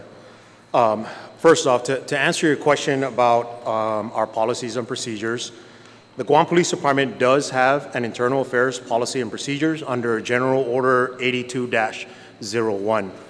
So specifically to the case that you are referencing where a senior ranking officer was investigated, as you look through that general order under subsection 7, the processing of complaints, under number 3, it clearly states that a determination shall be made as to whether the complaint will be investigated by internal affairs or referred to another unit. So in reading that section of our general orders, I made the decision so as to not have any question as to whether there was any perception of impropriety, because it was one of ours that we were investigating, to have it investigated by internal affairs investigators of other public safety entities. So because it's captured specifically in our general orders, I made that decision. I conferred with our attorney assistant assigned to the Guam Police Department from the Attorney General's office. At the time, it was Attorney Dave Rivera. But through that entire process, I ensured that we were consulting or going through legal review to make sure that what we were doing was in fact correct. So to answer your question up front, Senator, yes, it is captured in our policies and procedures. And again, all this is tied back to, doctrinally speaking, Chapter 77 of Title 10, which is our Enabling Act. Okay. Thank you, Chief. And can you just please tell us what is the current process for individuals to file complaints within GPD? So what I have, Ron, can you get that document? Senator, we've prepared a document for you, and that is, okay, so your staff is giving you a copy of this document. Now, I will tell you that this policy and procedure, which is General Order 82, as I reference it, General Order 82-01. Sure, go ahead and give that to her. So that in and of itself is the procedure that you're asking for. Because it is a procedure and under the protection of FOIA, the Freedom of Information Act, we are not able to release the specifics of this particular general order. It's protected because of the fact that it is a specific procedure as to how we conduct business in the Guam Police Department. However, the document you have in front of you kind of outlines what that procedure is without compromising the integrity of this particular general order. So if you kind of take a quick look at that, it goes through that entire process of an internal or external complaint.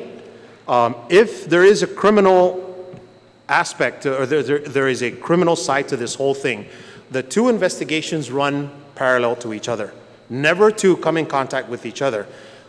I will tell you that the criminal complaint always supersedes the administrative complaint because of the fact that it is criminal. So the two work in tandem with each other, but the criminal complaint always takes precedence. So I wanted to be clear about that. If you look at letter B, receipt of the information sends written report to the Chief of Police within 48 hours. That's captured specifically in our Enabling Act, which is Chapter 77 of Title 10. Moving down to letter C, internal affairs is assigned to open the case. And as you can see under letter C, subsection 1, and it goes through that whole process, that really is the process right there to determine how this case is handled administratively. If at any point, because I know you brought this to question, what happens if through the administration or through the administrative investigation, it appears there's something criminal? Automatically, that is brought to the office of the Chief of Police. The Chief is apprised of that, and then a criminal investigation is launched.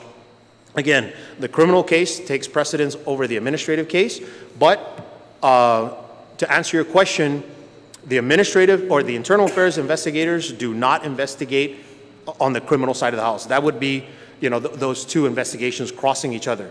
They, as part of our policy and procedures, they know that that is strictly for administrative purposes.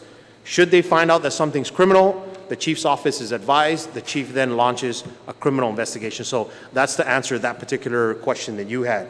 So if you go through that, it ends with subsection 5 with a final adverse action. So as you can see, we go through this entire process, and on the final adverse action, as you can see, when it comes to the office of the Chief, numbers 1 through 5 listed there are what I can administer as the Chief based on DOA's rules and regulation. And again, those are all captured in, excuse me, in DOA's administrative procedures.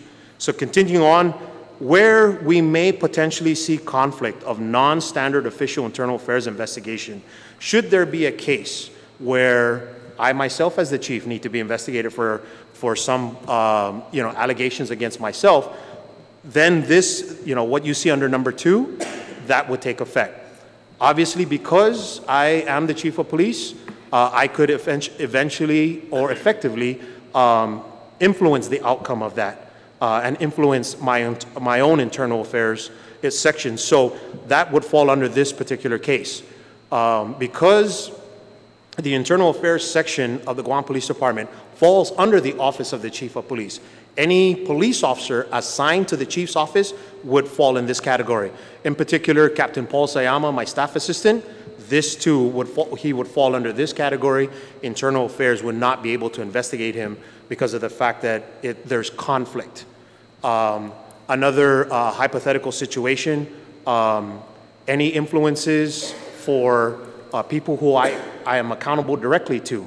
Hypothetically, the governor, the lieutenant governor, if there was, hypothetically, either of them had an employee in the Guam Police Department that needed to be investigated. Because those two gentlemen are my bosses, I could potentially affect the outcome of that. This would fall under that particular case. Again, that's a hypothetical. But what you see in those two documents outlines our entire general order with regards to how cases are taken into the Guam Police Department and how they are investigated. Thank you, Chief. And it says in Section C, IA assigned to open up case, Section C1, outside and special investigative unit assigned to investigate. What would this consist of? What personnel? Who would you work with? Well, that would be... Who determines that? That would be at the decision of the appointing authority. So if you take a look at our general order, the discretion is given to the chief, and in the case of a senior ranking police officer over the earlier part of this year, the discretion was given to myself as the chief to determine who that was. So in that particular case, I reached out to the Department of Corrections, the Guam Fire Department, as well as Guam Customs and Quarantine. So again, we tried to... And if it's you or someone in your office, who would be the appointing authority? In this particular case, we would refer to the Attorney General's office for their guidance on who to determine who would be the agency to, which entities to investigate the chief himself. Hypothetical. Hypothetically, yes. Okay, yes. Thank you. Can we move over to also Department of Corrections to discuss what is the current process for individuals to file complaints with DOC? Good afternoon, Senators. Yeah, currently at DOC, there are ways of individuals outside of the department to file complaints with DOC, and that's either through my office or through the Internal Affairs Office. Those also are the same with employees or individuals within DOC. So if there are any complaints, they're filed, it could be filed with me or with IA. At that point, we discuss the matter, and then if I feel this warrants an investigation, we move forward. I order an investigation by the Internal Affairs Department. From there, they do their investigation. Again, because in essence we don't do criminal investigations, we do administrative investigations. So if there's any investigations that warrant possibly an adverse action or rules and procedures that were not followed, these are in the investigations that we carry on. Now, if we find through our process that in the investigation that it's criminal, then we work with the department, the Guam Police Department, to assist in any criminal activities because we feel that's their jurisdiction, and likewise with the Attorney General's office as well. So, you know, again, if in fact it's criminal, we have to remember that the investigations we do are administrative. So if action is to be taken against the employee or against individuals, it's primarily via an adverse action. So criminal, we have to remember, because of the legality, we have to have parallel investigations. So we let GPD do the criminal investigation, and we do the administrative investigation. At that point in time, based upon the outcome of the investigation, if we feel it warrants any action to be taken by the employee, we follow the procedures based on the CSC rules and regulations. Thank you, Mr. Director, and thank you for emphasizing that you do the administrative investigation piece. And so one of the questions that is brought to mind is the continued pay for some of the correction officers who were arrested, and they were still continuing to get leave with pay. And so was any of the investigations that was done in contributing factor to that, or was there not an investigation done for this administrative action to continue to pay them, or for the decision not to pay them? Right, so during the administrative investigation, you know, we are allowed to do a 20-day administrative leave with pay. Once we exhausted the 20 days leave with pay, we cut off leave with pay. The employees then took the option of using their annual leave during that period of time. And I believe in some situations, some of them are still drawing annual leave. Thank you, Mr. Director. We'll move forward to the airport. Mr. Camacho, the same question. Yes, ma'am. Pretty much it's the same thing as the Department of Corrections and GPD. And essentially, we have 60 days to respond to any kind of allegations. We have to give the accused, 10 days to respond to any of once the executive with me, I don't make those decisions as far as the disciplinary action. We conduct the investigation, I send it up to the executive manager, and he makes the final decision. Okay. But we give the opportunity for those accused to respond accordingly. And of course, we have to give the guarantee rights to internal affairs. We have a unit for internal affairs and also investigations. And at any point during the internal investigation, the individuals, there's a possibility of a crime being committed, the interview stops, and he's advised of his rights, and the investigation starts with the criminal side. So essentially, it's the same thing.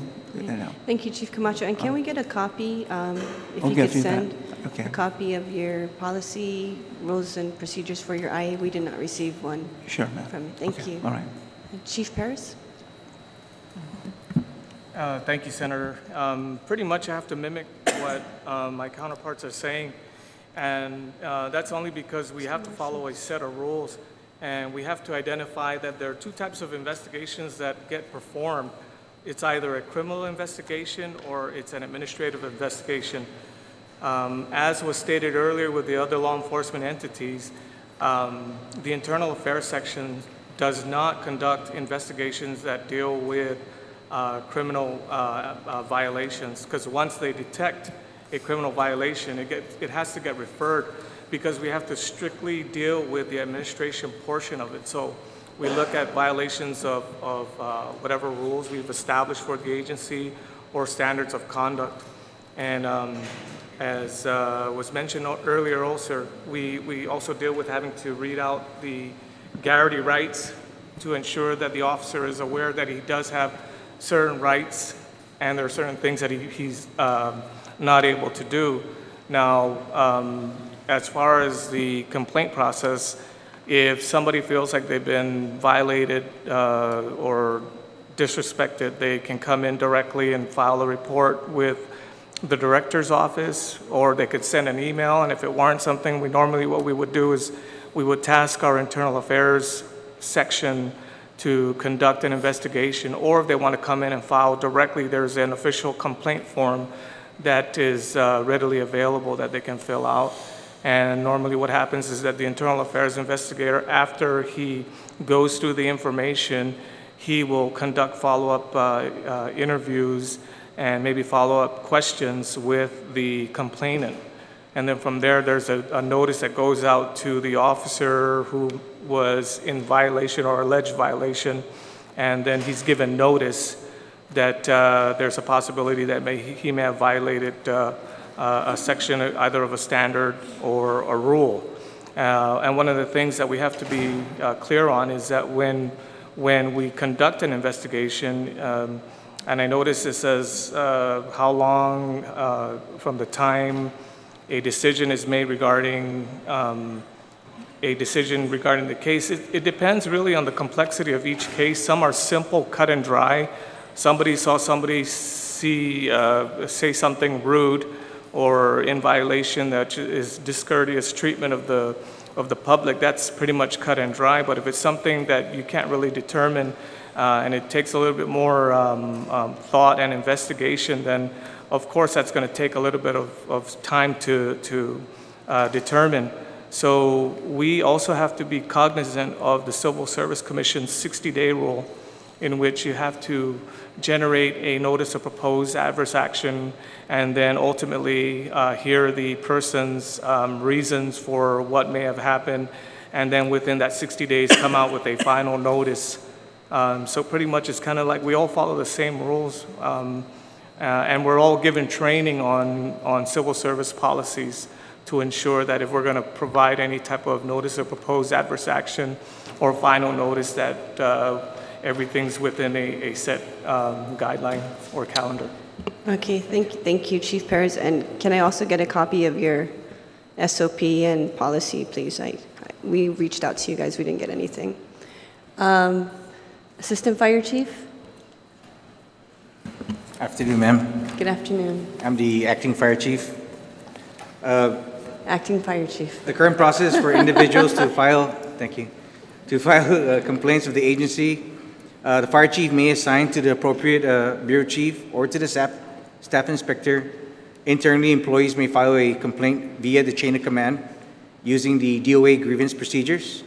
Externally, the public may file a complaint and refer to the staff inspector, IA office, or if the complaint is bureau specific, such as like fire prevention, the complaint can be handled by the fire marshal. The Guam Fire Department and of course the Guam Police Department, we both originated from Department of Public Safety. So a lot of our rules and regulations are almost identical. The Guam Fire Department's General Order 8501 basically govern conduct of firefighters. With 8603, General Order 8603 governs staff inspections, which covers internal affairs, internal inspections, and administrative type inspections, and basically the conduct of firefighters. In terms of our status as a line agency of the governor, we're also governed by the rules of Department of Administration and of course the Civil Service grievance procedures and adverse actions procedures. So any violation of conduct which violates Department of Administration conduct, that applies to include our general orders. Thank you, Chief. I just want to ask the judiciary, do you have anything that you like to share on your IAPs and conservation officers, or are you?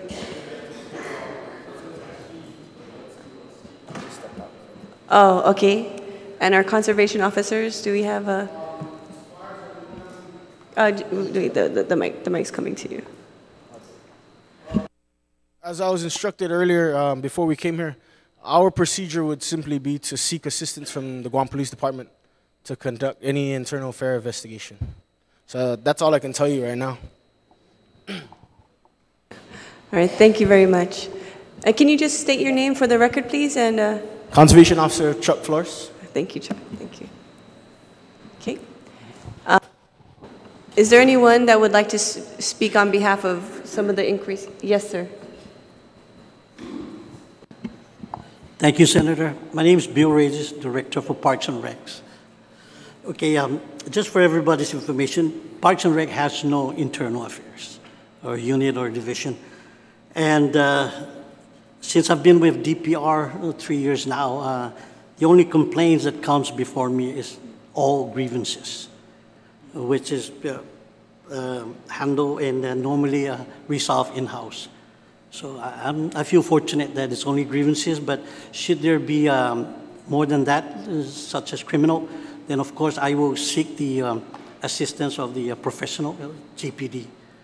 But I regret to say we have no internal affairs unit. So Chief, did you hear that? So I think you might, if there's not a provision for the Territorial Park Patrol, that we can work together with the Absolutely. DPW and include some kind of statute in there to assist them? Okay. Okay. Oh, this is good. Thank you. Yes.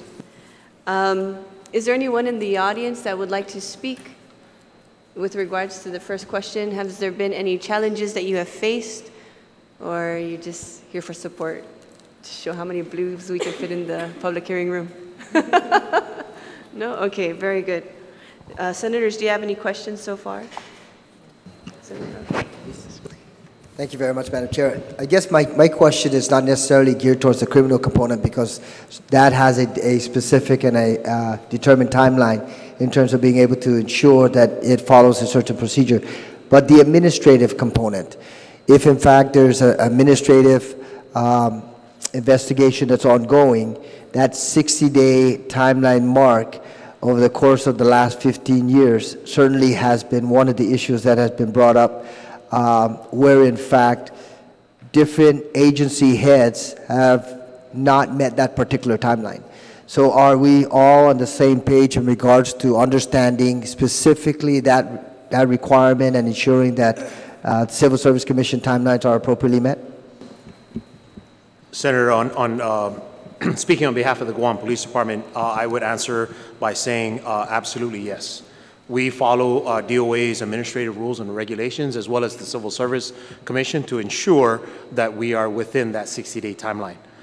So there's definitely no question about that. Depending on the severity of the infraction, if the case is to go to a proposed adverse action, then we definitely stay within that 60-day timeline. If it's a minor infraction, hypothetically, an officer didn't take his sunglasses off when he was issuing a citation, and somebody filed a complaint because they couldn't see the officer's eyes. Well, you know, so that's something that could be handled at a lower level, so we don't necessarily follow that 60-day rule. The case is still taken in by the Guam Police Department, and then there is a NTA, what's called an NTA, a notice to appear. Now, on those particular cases, the police commander or the designee will handle those cases while the chief of police takes care of proposed adverse actions and final adverse actions. So to answer your question directly, when it comes to a proposed adverse action, which will result in a final adverse action, we definitely stay in confines of the law, which is that 60-day rule. And just one additional comment, Madam Chair.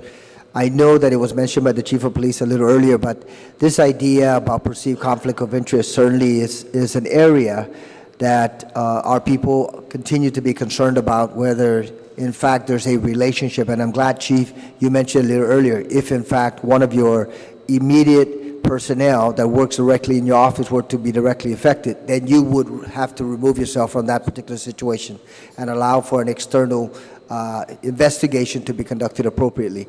So my general question is, if in fact something very similar were to occur in the other law enforcement entities, do you have in your policy a similar restriction or guideline?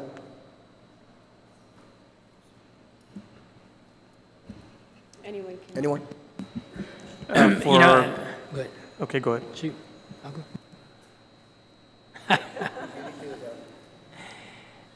You know, again, depending upon the situation, if obviously there's a conflict of interest. You know, we have to seek another entity to look at that. And this is where I think, you know, the possibility of an external IA could work. I mean, there's always, you know, the size of Guam and us knowing people left and right, there is that possibility where there could be a possible conflict of interest. But, you know, we have to allow the chiefs and the directors of the various departments to make that call and decide if, in fact, the conflict arises. Again, you know, one of the things that we really have to take in consideration as we move from one entity to another is complying with the 60-day rule. So we have our internal IAs conducting an investigation. It takes them 20, 30 days to conduct an investigation. Now, if we were then to give that to the external IA, and then they take time, now we're cutting into our 60 days. And that, you know, that's where it makes it a lot more difficult in that situation. So I think if you allowed the respective departments to, when they do a preliminary report and they see that there could be a possible conflict of some sort, be it the director or within the IA, then, you know, we can make the move at that point in time under the director or chief's direction to then assign it to the external IA. And so we don't, again, you know, we're dealing with that 60-day rule. You know, even at this point in time, even, you know, the rule is when management knew or should have known, right? And so it's not when management knew. So it's arguable that the 60-day clock tolls at the conclusion of the investigation. You can argue that at the Civil Service Commission.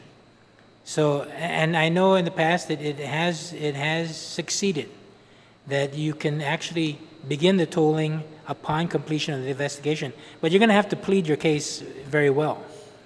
So, you know, we have to take in consideration that if we allow us to conduct our own investigation and then it moves on to the internal affairs, we're now really squeezing that 60-day rule really tight.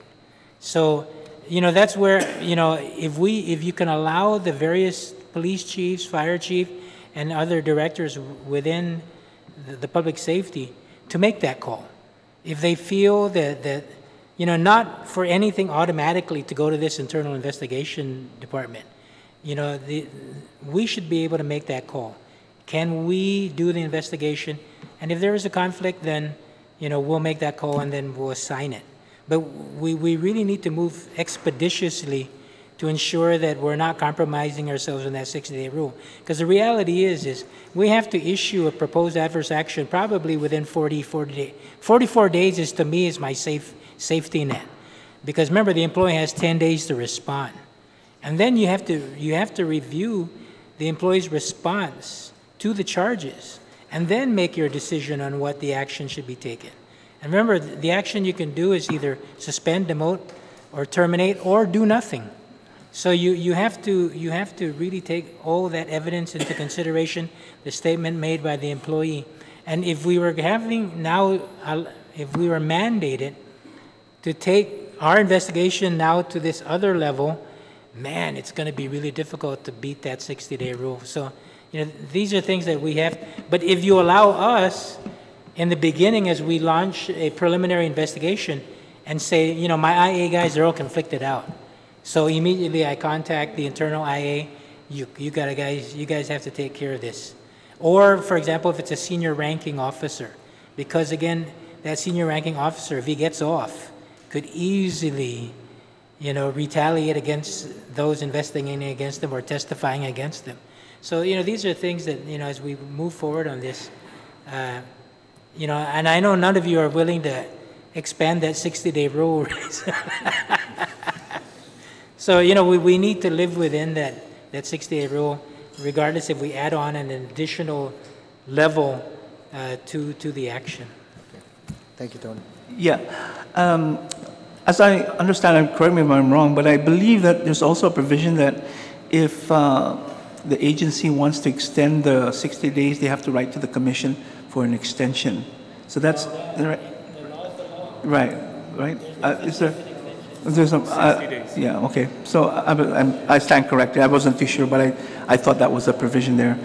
I'm just going to go ahead and kind of give my thoughts on this. But if we decide also, again, with the commission, as Tony had mentioned, that it's going to add another layer of, of review, then we're thinking about, you're talking about 10 law enforcement agencies involved. And let's just say one per agency every month or so. That's going to accumulate, and then we're going to have a commission or whatever. If we decide we have a commission, these people have to gather all the documents together and figure it all out. My thought is this, is that if we want some kind of accountability, and yes, of course, we have the agency heads, but instead of a commission, it's possibly like an inspector from every agency that comes and looks at a checklist and says, well, did you interview the individual? Did you give him his guarantee warnings? All these kind of things that, did you secure the evidence? And is it, was testimony? Would the individual have an opportunity to respond, 10 days to respond? All these different factors, and then it's a checklist, and then there's some kind of accountability if you want something outside the realm of the agency itself. Because we already know that there was a commission before, and I'm not sure if it was because of a lack of will, or was it administrative. And then, of course, we're looking at documentation, and and if, well, let's say they make a complaint to the civil service, does it conflict with what the civil service decides? There's so many different possibilities of what might happen. So I'm just looking at this as making it as simple as possible. If we decide that we want an outside agency to review it, I'm not sure at what point we're going to decide that, but I believe that if we have an inspector to say, okay, these certain things were done, and at least from my because again, let's say we have somebody from, let's say, conservation to come up to the airport to do an investigation, or help with the investigation. It's going to take months to understand the process of the airport and the TSA regulations, and You know, the agency rules, it's not going to be something that they can just pick up within a week. So those are things, certainly I can't go to the port and say, you know, understand all the policy and procedures within a few short weeks. It's going to take a little while. So I see all these different things as an obstacle of what might happen. Could it happen? Yes, it could, but I know there's some things that we have to consider. And then if we decide to make a commission, if we decide, let's say they decide that it should be a termination, he brings it up to civil service again, that's another layer. So, and let's say they say, we disagree. Who takes precedence, the commissions or the civil service? You know, those kind of things that might come into play.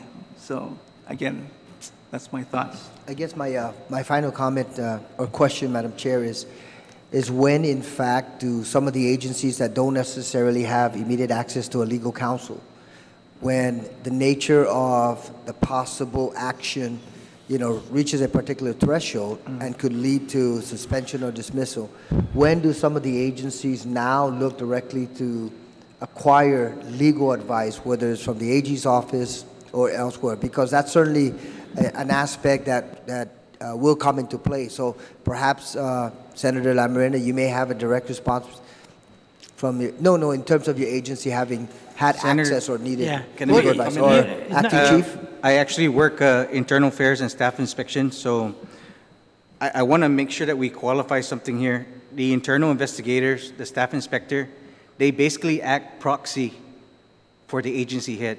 So when they go out there and conduct their investigations, when they go out there and conduct their inspections, they're basically like the eyes and ears of the cabinet member, the agency head. So one of the things that you need to consider while moving forward with this proposal is that, let's say we get an external agency to conduct an investigation or inspection on a member of their agency. They're basically acting on their behalf. So that sort of complicates a lot of things. So we need to really clear a lot of the areas here with the Civil Service Commission, because that's where the conflict of interest is going to be compounded.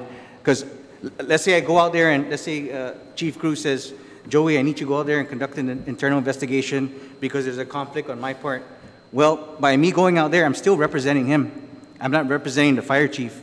So when it comes time, let's say the case goes to the Civil Service Commission, would Chief Cruz really want Joey from the fire department speaking on his behalf? That's something that we got to really consider. No, I understand, Chief, but my question was, is there a particular threshold during the course of an investigation when, in fact, you seek legal guidance? Yes, sir. Immediately upon a notice of proposed adverse action, proper procedures for issuing the proposal, it's standard. You would give a copy of everything to DOA and to the Attorney General's office. That is standard, and to the Civil Service Commission. So proposals go to all three. So, Chief, that's your standard? No, that's actually the standard. So my question for all is, does that agencies. same standard apply to everyone, and is everyone on the same page in regards to complying with that standard? That's my question. Okay. And I'm glad you brought up that standard. Yes. So to answer your question, Senator, what Chief Joey is mentioning is absolutely correct. There is a point in that whole 60-day process when you get to that juncture where you're looking at issuing a proposed adverse action. When you issue that to the employee, it goes to each of the respective entities, and that's standard across the board in the executive branch of government, which is applicable to everybody sitting at this table. So to that point, to answer your question, yes, there is a threshold, there is a decision point whereby the director needs to inform everybody else so that the Attorney General's office, DOA, the Civil Service Commission, as well as the employee is informed of all that. Yes. So I hope that answers your question. And again, Senator, you know, a lot of the adverse actions really are more for administrative purposes than for criminal purposes. So all agencies assign their HR person to handle all the investigations and to see if administrative policies were violated. And so, you know, at that point in time, then they can also seek guidance from the Attorney General's office as well as seek guidance from the Civil Service Commission. Again, the Civil Service Commission doesn't represent neither the employee or management, but they can give guidance in regards to policies and procedures. So, I know a lot of HR individuals within the department. I have some background in civil service, but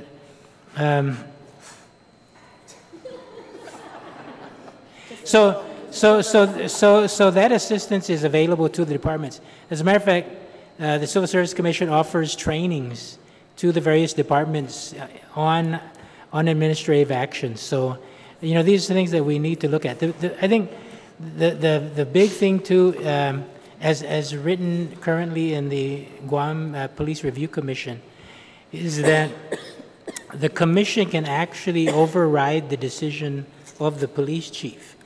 And really, again, that adds on to the 60 days again. So, these are things that we have to be mindful of, is that as we move forward, GPD does their investigation, chief takes his action. He takes his action on the 35th day. He gives 10 days to the employees to respond to the allegations. Now he's at 45 days. And then the Police Review Commission says, we want to look at this. So is there sufficient time for them to review it and then for the action to not fall over that 60-day rule? So it's, it's really difficult. I think, and again, the 60-day rule, it's law. There's no such, the commission cannot arbitrarily say, okay, we're going to extend it. Law is law. Okay. And so, but what they can do is, again, you can plead your case saying, we didn't know until the investigation was concluded. But that doesn't mean the civil service will grant it. You can argue it, but I've seen it where they didn't grant it, and I've seen it where they have. So, there's that issue there where you really have to plead your case that you really didn't know. And we have to understand, too, that management is not the director. Management is a supervisor. So if an employee and the supervisor notices, and maybe that supervisor doesn't notify the director till 5-10 days later, management already knew 5-10 days later, so you've already cut 5-10 days on your clock. Mm-hmm. So, I mean, it's a real, just a little bit. Thank you, Director Lemmerman. Thank you, Senator Uggan. I just want to emphasize what my colleague was saying, is that perhaps certain agencies do have a thorough process, a thorough understanding, and a thorough manning structure put in place to support your internal affairs. However, not all agencies, not all line agencies have that. They don't have the policies put in place. They don't practice it. They don't train on it. And so this is why we're having this, is so that we can, bring this into the light, and so that we can assist each other, as brother and sisters law enforcement agencies to develop this internal affairs. And Director Lamarena brought up a very key piece of this, is the Police Review Commission, right? Why don't we have it anymore? Was it because it challenged the decisions of the chief? Did we not find it beneficial? Because it's still a law, right? And so do we need to do away with this is also part of this roundtable discussion. Do we need to create something that fits the culture today is also part of this roundtable discussion. And so, please do not take an approach where we are questioning your abilities to do internal affairs. Absolutely not. But we are taking it as an approach for the public to see and understand how our public safety is working, where the improvements are needed, and so that we can act on it and to assist one another. Okay, thank you. Senator Lee, do you have any questions? Thank you, Madam Chair. I guess just to follow up with what you were discussing a moment ago, maybe if each of the heads of the agencies can just reiterate whether or not, or when, at which point, upon an officer or a firefighter or being hired, are they made aware of these general orders, and are they made aware of the internal affairs process and the way at which a police officer can go about filing a a report and how they're made aware either at the beginning, right when they're hired, and throughout, if it's repetitive, if it's during their training, like annually, you send out a memo just to remind them that this is the process that's in place. So maybe if you can start, Chief Cruz. So to answer your question directly, as for our uniformed police officers, when they go through the police academy, part of their training involves the awareness of our policies and procedures. So it is captured as part of the curriculum that we have during our training academies, during our training cycles, so that they are aware of what the policies and procedures are. We do the same for our civilian employees. It is the responsibility of that employee's chain of command to be able to ensure that each of the employees are aware of what the policies and procedures are. Now, one of the things that we are doing in the Guam Police Department is we are, as we take a look at all our general orders, and as we are looking at determining which general orders are still applicable, they're practical to the Guam Police Department, we are going through this review process right now as we speak, and one of that is to establish an Office of Professional Standards, which is legal affairs as well as internal affairs. And Lieutenant Ron Titan, who sits behind me, is the officer in charge of that section. And he, along with Attorney Kwan from the AG's office, have been tasked to go out into the entire Guam Police Department and give that training on a regular basis. Now, when I say regular basis, we're looking at the very minimum and annual basis to be able to go out and make sure that all the employees are, in fact, aware of what's going on. One of the things I'm looking to do as we are taking a look at all our general orders is to develop a mechanism so that everybody can actually sign a document. Because one of the things that I was advised by another attorney from the AG's office who was helping us out was that if the employee was never per se told, they can't be held accountable for that. So we're coming up with a mechanism so that they can sign a document saying that they specifically are aware of that. And if they didn't per se read the general order, they're still held responsible for it. And that the order does exist for them to go out and take a look at that so that they are held accountable for their actions or inactions. So that's one of the things we're taking a look at to ensure that all our employees, uniformed and civilian, are held accountable and to the standard set forth in our general order. And similar to Chief Cruz, with the Guam Fire Department, the general orders are covered in the Fire Academy. And within the general orders, we even have language, members shall commit themselves to a thorough understanding of the materials herein and shall periodically study these rules so to maintain a working knowledge of them. The responsibility to know the knowledge of the rules and regulations, to understand the laws of Guam, the responsibility is on the public safety officer. It's clear at the academy that you have to commit yourself to knowing this. You're not going to be, of course, we do have refresher training. We're going to do that to the best of our ability. And even for our rules, they're not perfect rules. It won't cover every single question, every single challenge, but it's something that we can go with. Our rules also allow for occasional modification by the fire chief if it's deemed necessary. And I guess one of the advantages that we do have is we do work closely with Guam Police Department. And, you know, we came from the same origins under Department of Public Safety. We're fortunate to still maintain those ties. When I was working IA, I worked very closely with the IA from GPD. If we had any questions, we'll tap off their legal attorneys for free. But, you know, we work with them closely. The AGs, we work with the AGs, but now, with modern times, I mean, that was back in the 90s. I can just imagine the Attorney General's office, they're short lawyers, and they have cases stacked to the ceiling, you know, and their priorities may not be our priorities. We got the 60-day rules pending, grievance procedures, so on and so forth.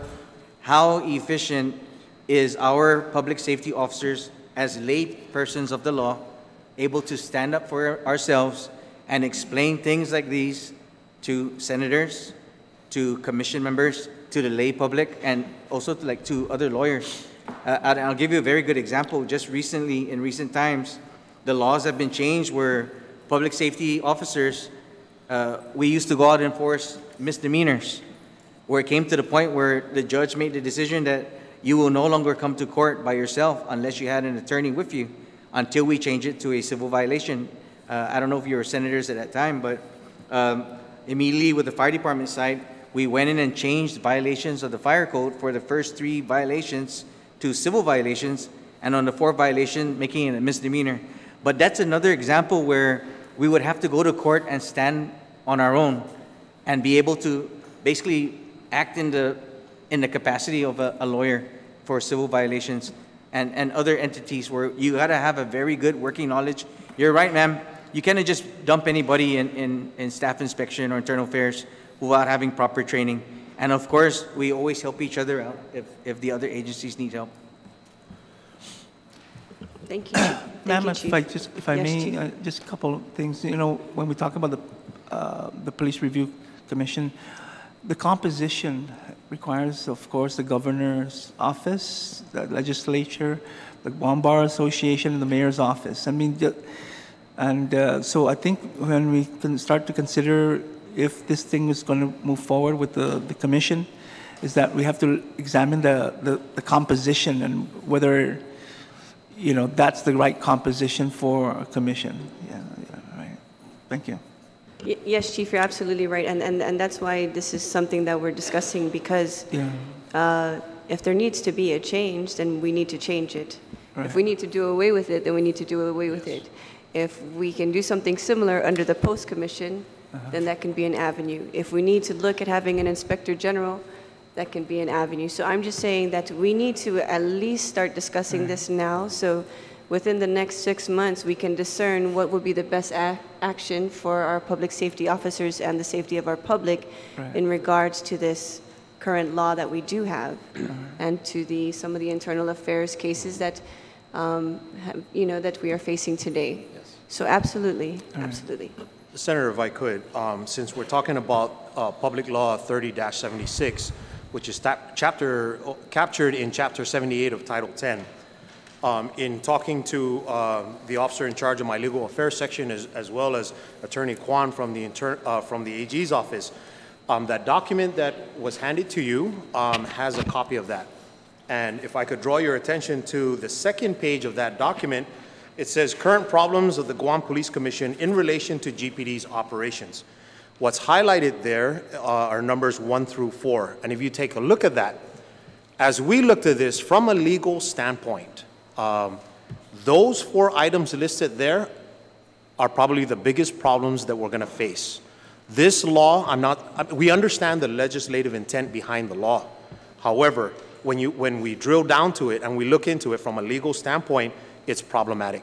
And I just wanted to bring that to light, that the current law, although it is a law, when you take a look at it, in and of itself is problematic. And the 4 biggest ones that we've highlighted are those 4 that are listed there. Can you just go ahead and read and give a concrete example of your reason, Chief? So the current problems of the Guam Police Commission in relation to GPD's operations. Number 1, it effectively removes the ability of the Chief of Police to discipline his or her employees through the normal internal investigation / adverse action process.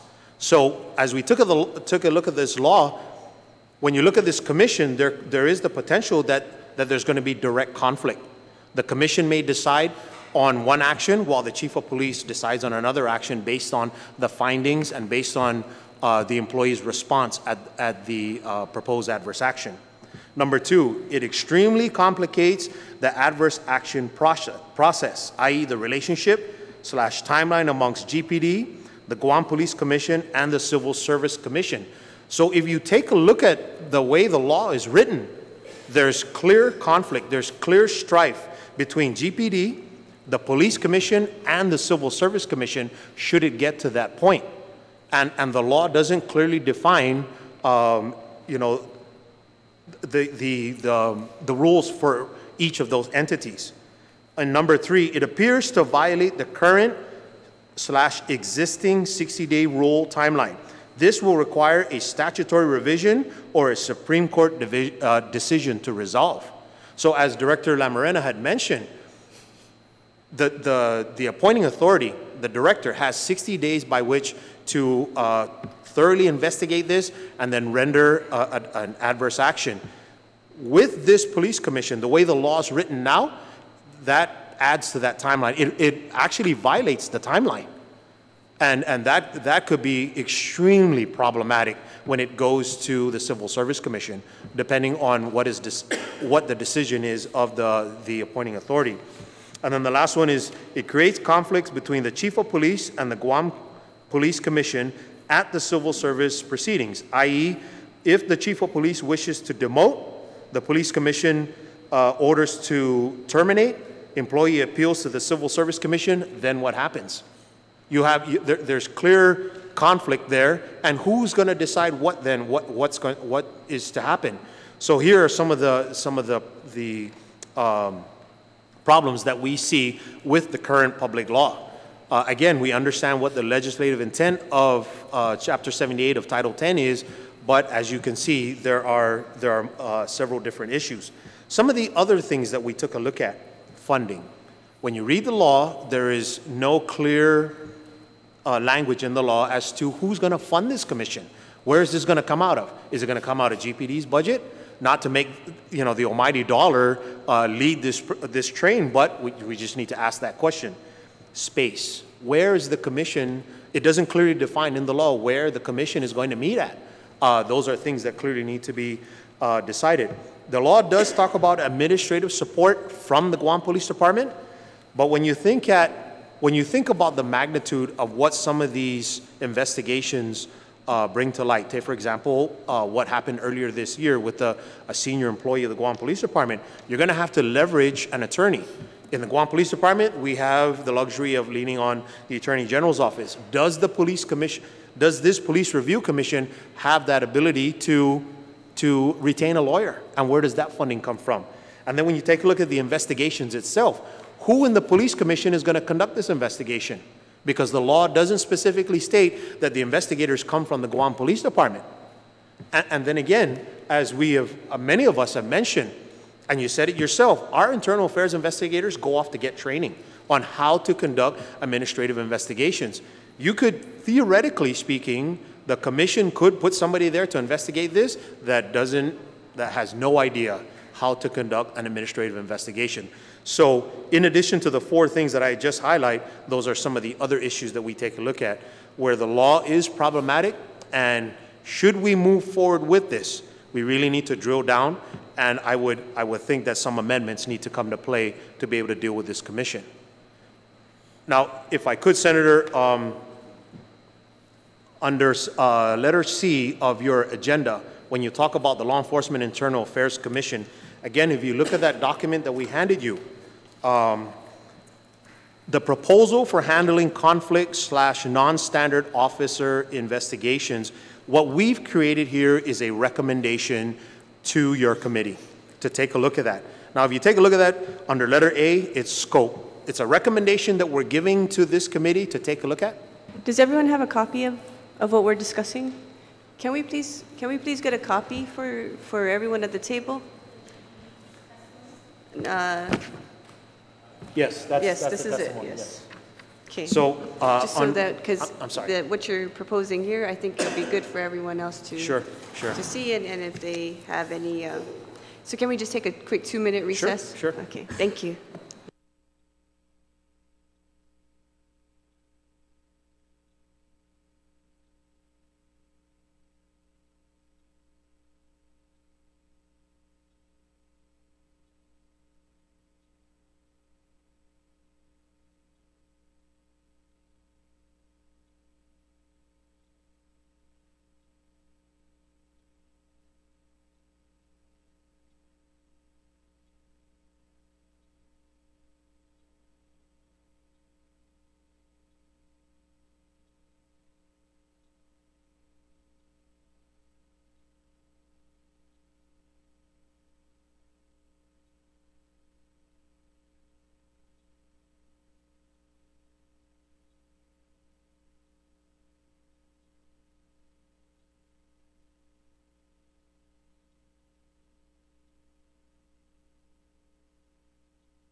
Okay, we're ready. Okay. All right, so Chief, if we just start where we left off on Yes. your...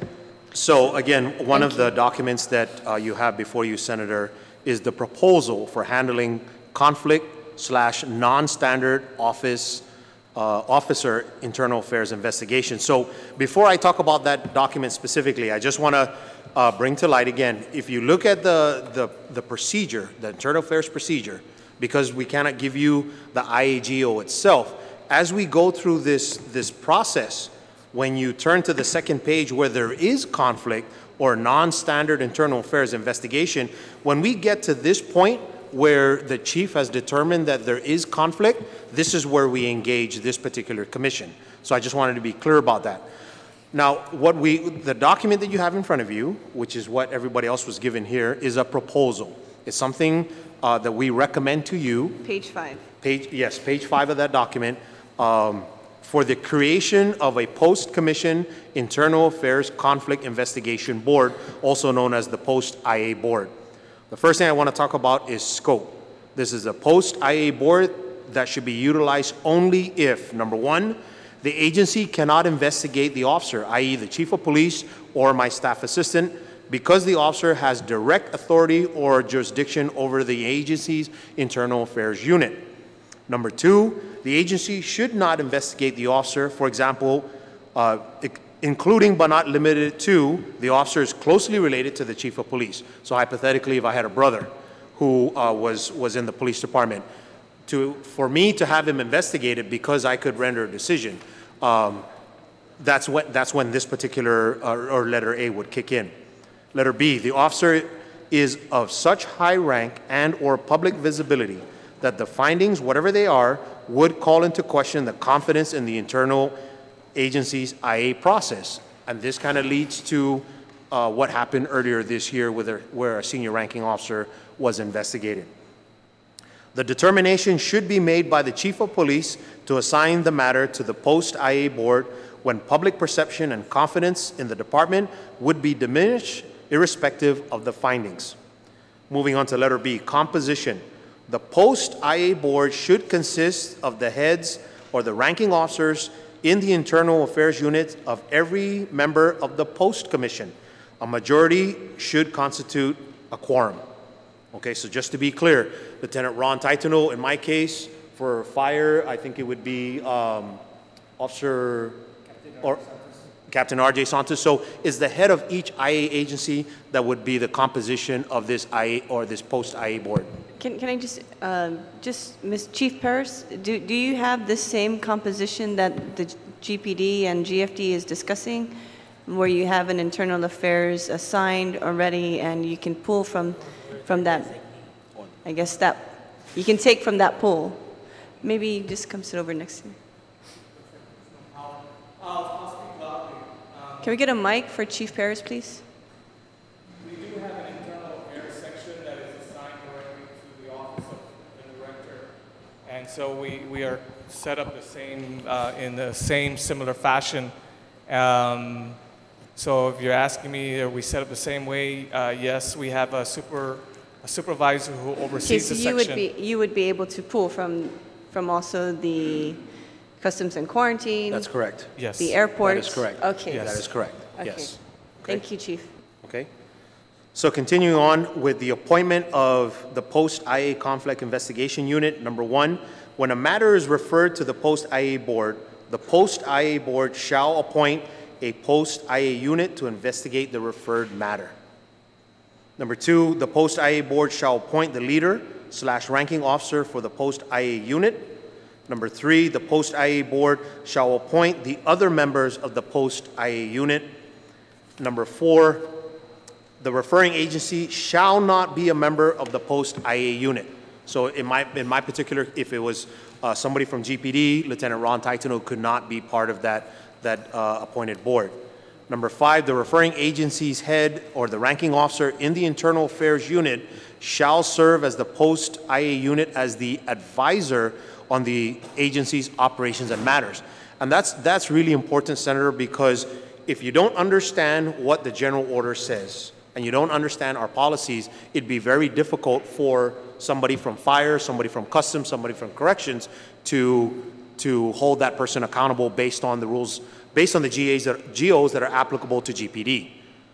So just to clarify, so because each agency has different general orders, yes, and they function separately, it's still important to have your highest ranking IA personnel oversee the investigation. To advise them, act as an advisor. Yes. And yes. so they'd also be privy to the information that they collect.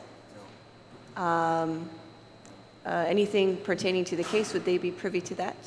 They would not, they would have to conduct that investigation on their own. They would not be privy to anything that is gathered as evidence. That's correct, to that administrative investigation.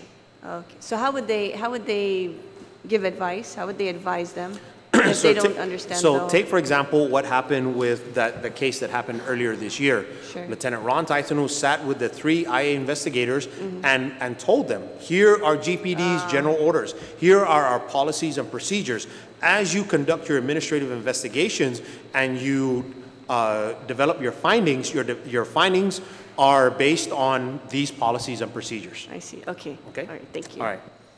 Ma'am, can I just add to that too? Sure. And something to just think about. Imagine a police IA investigator looking into proper advanced life support procedures or hazardous materials operations procedures. Yep. They would be scratching their head really hard. Yep. Yeah, so just very technical stuff. Yep.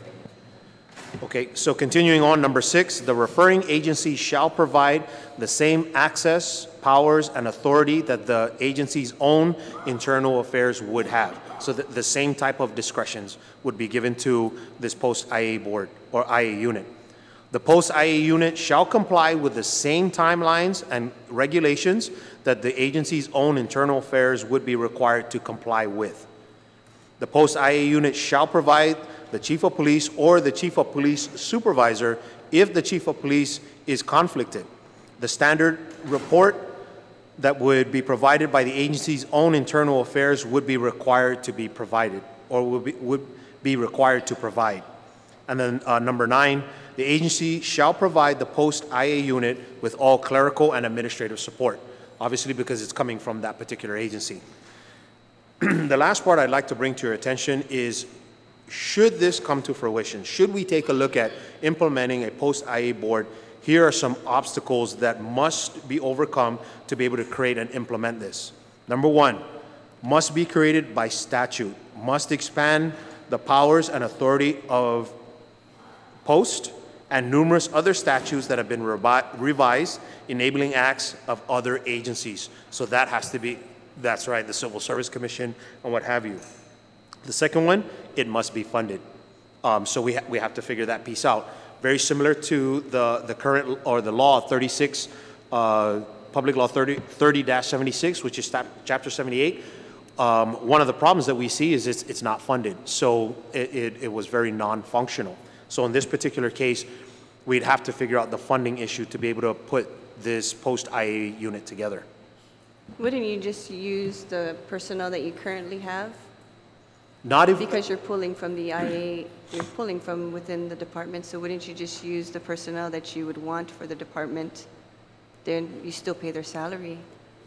That would, so theoretically, that would come from each of these directors. Right, yeah. So we'd have to come to a consensus that the director is willing to expend that resource, because, I mean, that's their budget. Yes. Does that make sense? Okay. So that has to be clearly defined as we take a look at this. Number 3, the board and the unit's authority or jurisdiction must be clearly delineated by statute. Once again, this would require revision of many other statutes. It would require many of the other laws applicable to the different agencies. Number 4, general orders and standard operating procedures of the respective or affected agencies need to be revised so that it's clearly defined as to what those policies and procedures are. And then the last one, standardized training and certification for internal affairs investigations must be created and implemented so that all participating investigators are working off the same playbook or the same sheet of music. One last one. Open government law has to be revised because this can't be subject to public scrutiny. Okay.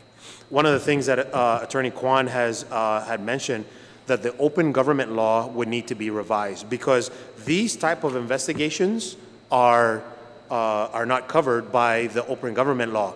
So based on what the Post Commission already has in play right now, that's a matter of record, which means everybody and anybody can have access to that. In this particular case, if a post-IA board or unit is put together, the open government law would need to be amended. So because this is confidential in nature and cannot be released to the general public. Okay? So I just wanted to bring that to light. Okay? You know, and this is actually very good. This is actually what I was looking at in regards to an external board. But actually, you wouldn't really need 3 in regards to the unit's authority jurisdiction, because the individual that is still going to issue the final or proposed adverse action would be the appointing authority. So they would basically take the recommendations and the report from the post-IA board, and then the appointing authority would then make a decision based upon the findings. So I don't know, I mean, we can look at it, but I don't know if you would actually need to amend that, because Chief, again, but what it's if still the appointing authority. what if the conflict of interest is the appointing authority? Well, in that situation, then it would be the next person in succession, right, within the agency. Okay. Just. Okay, thank you very much. Is there anyone that would like to add anything else to this proposal? Commissioner Santo Tomas? Well, just adding to the discussion, I mean, I see the problem, and I think the agencies across the board don't really have a problem with collaborating and working with one another.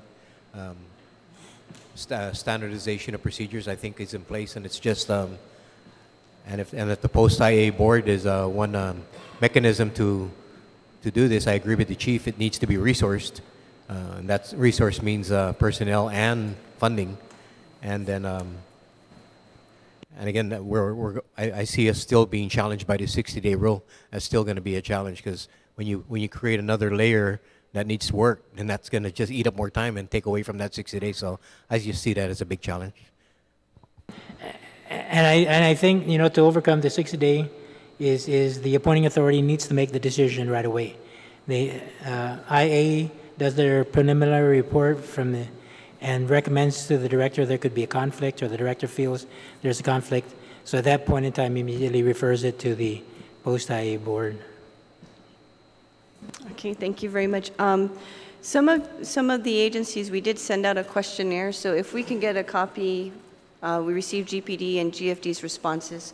So if we can get a copy of this, in the meantime, I'd like for us to do a recess so that we can continue the discussion on the Police Review Commission and see where what we can do to either repeal this law, right, or to supplement it with something that fits the organization's needs and the safety of the people.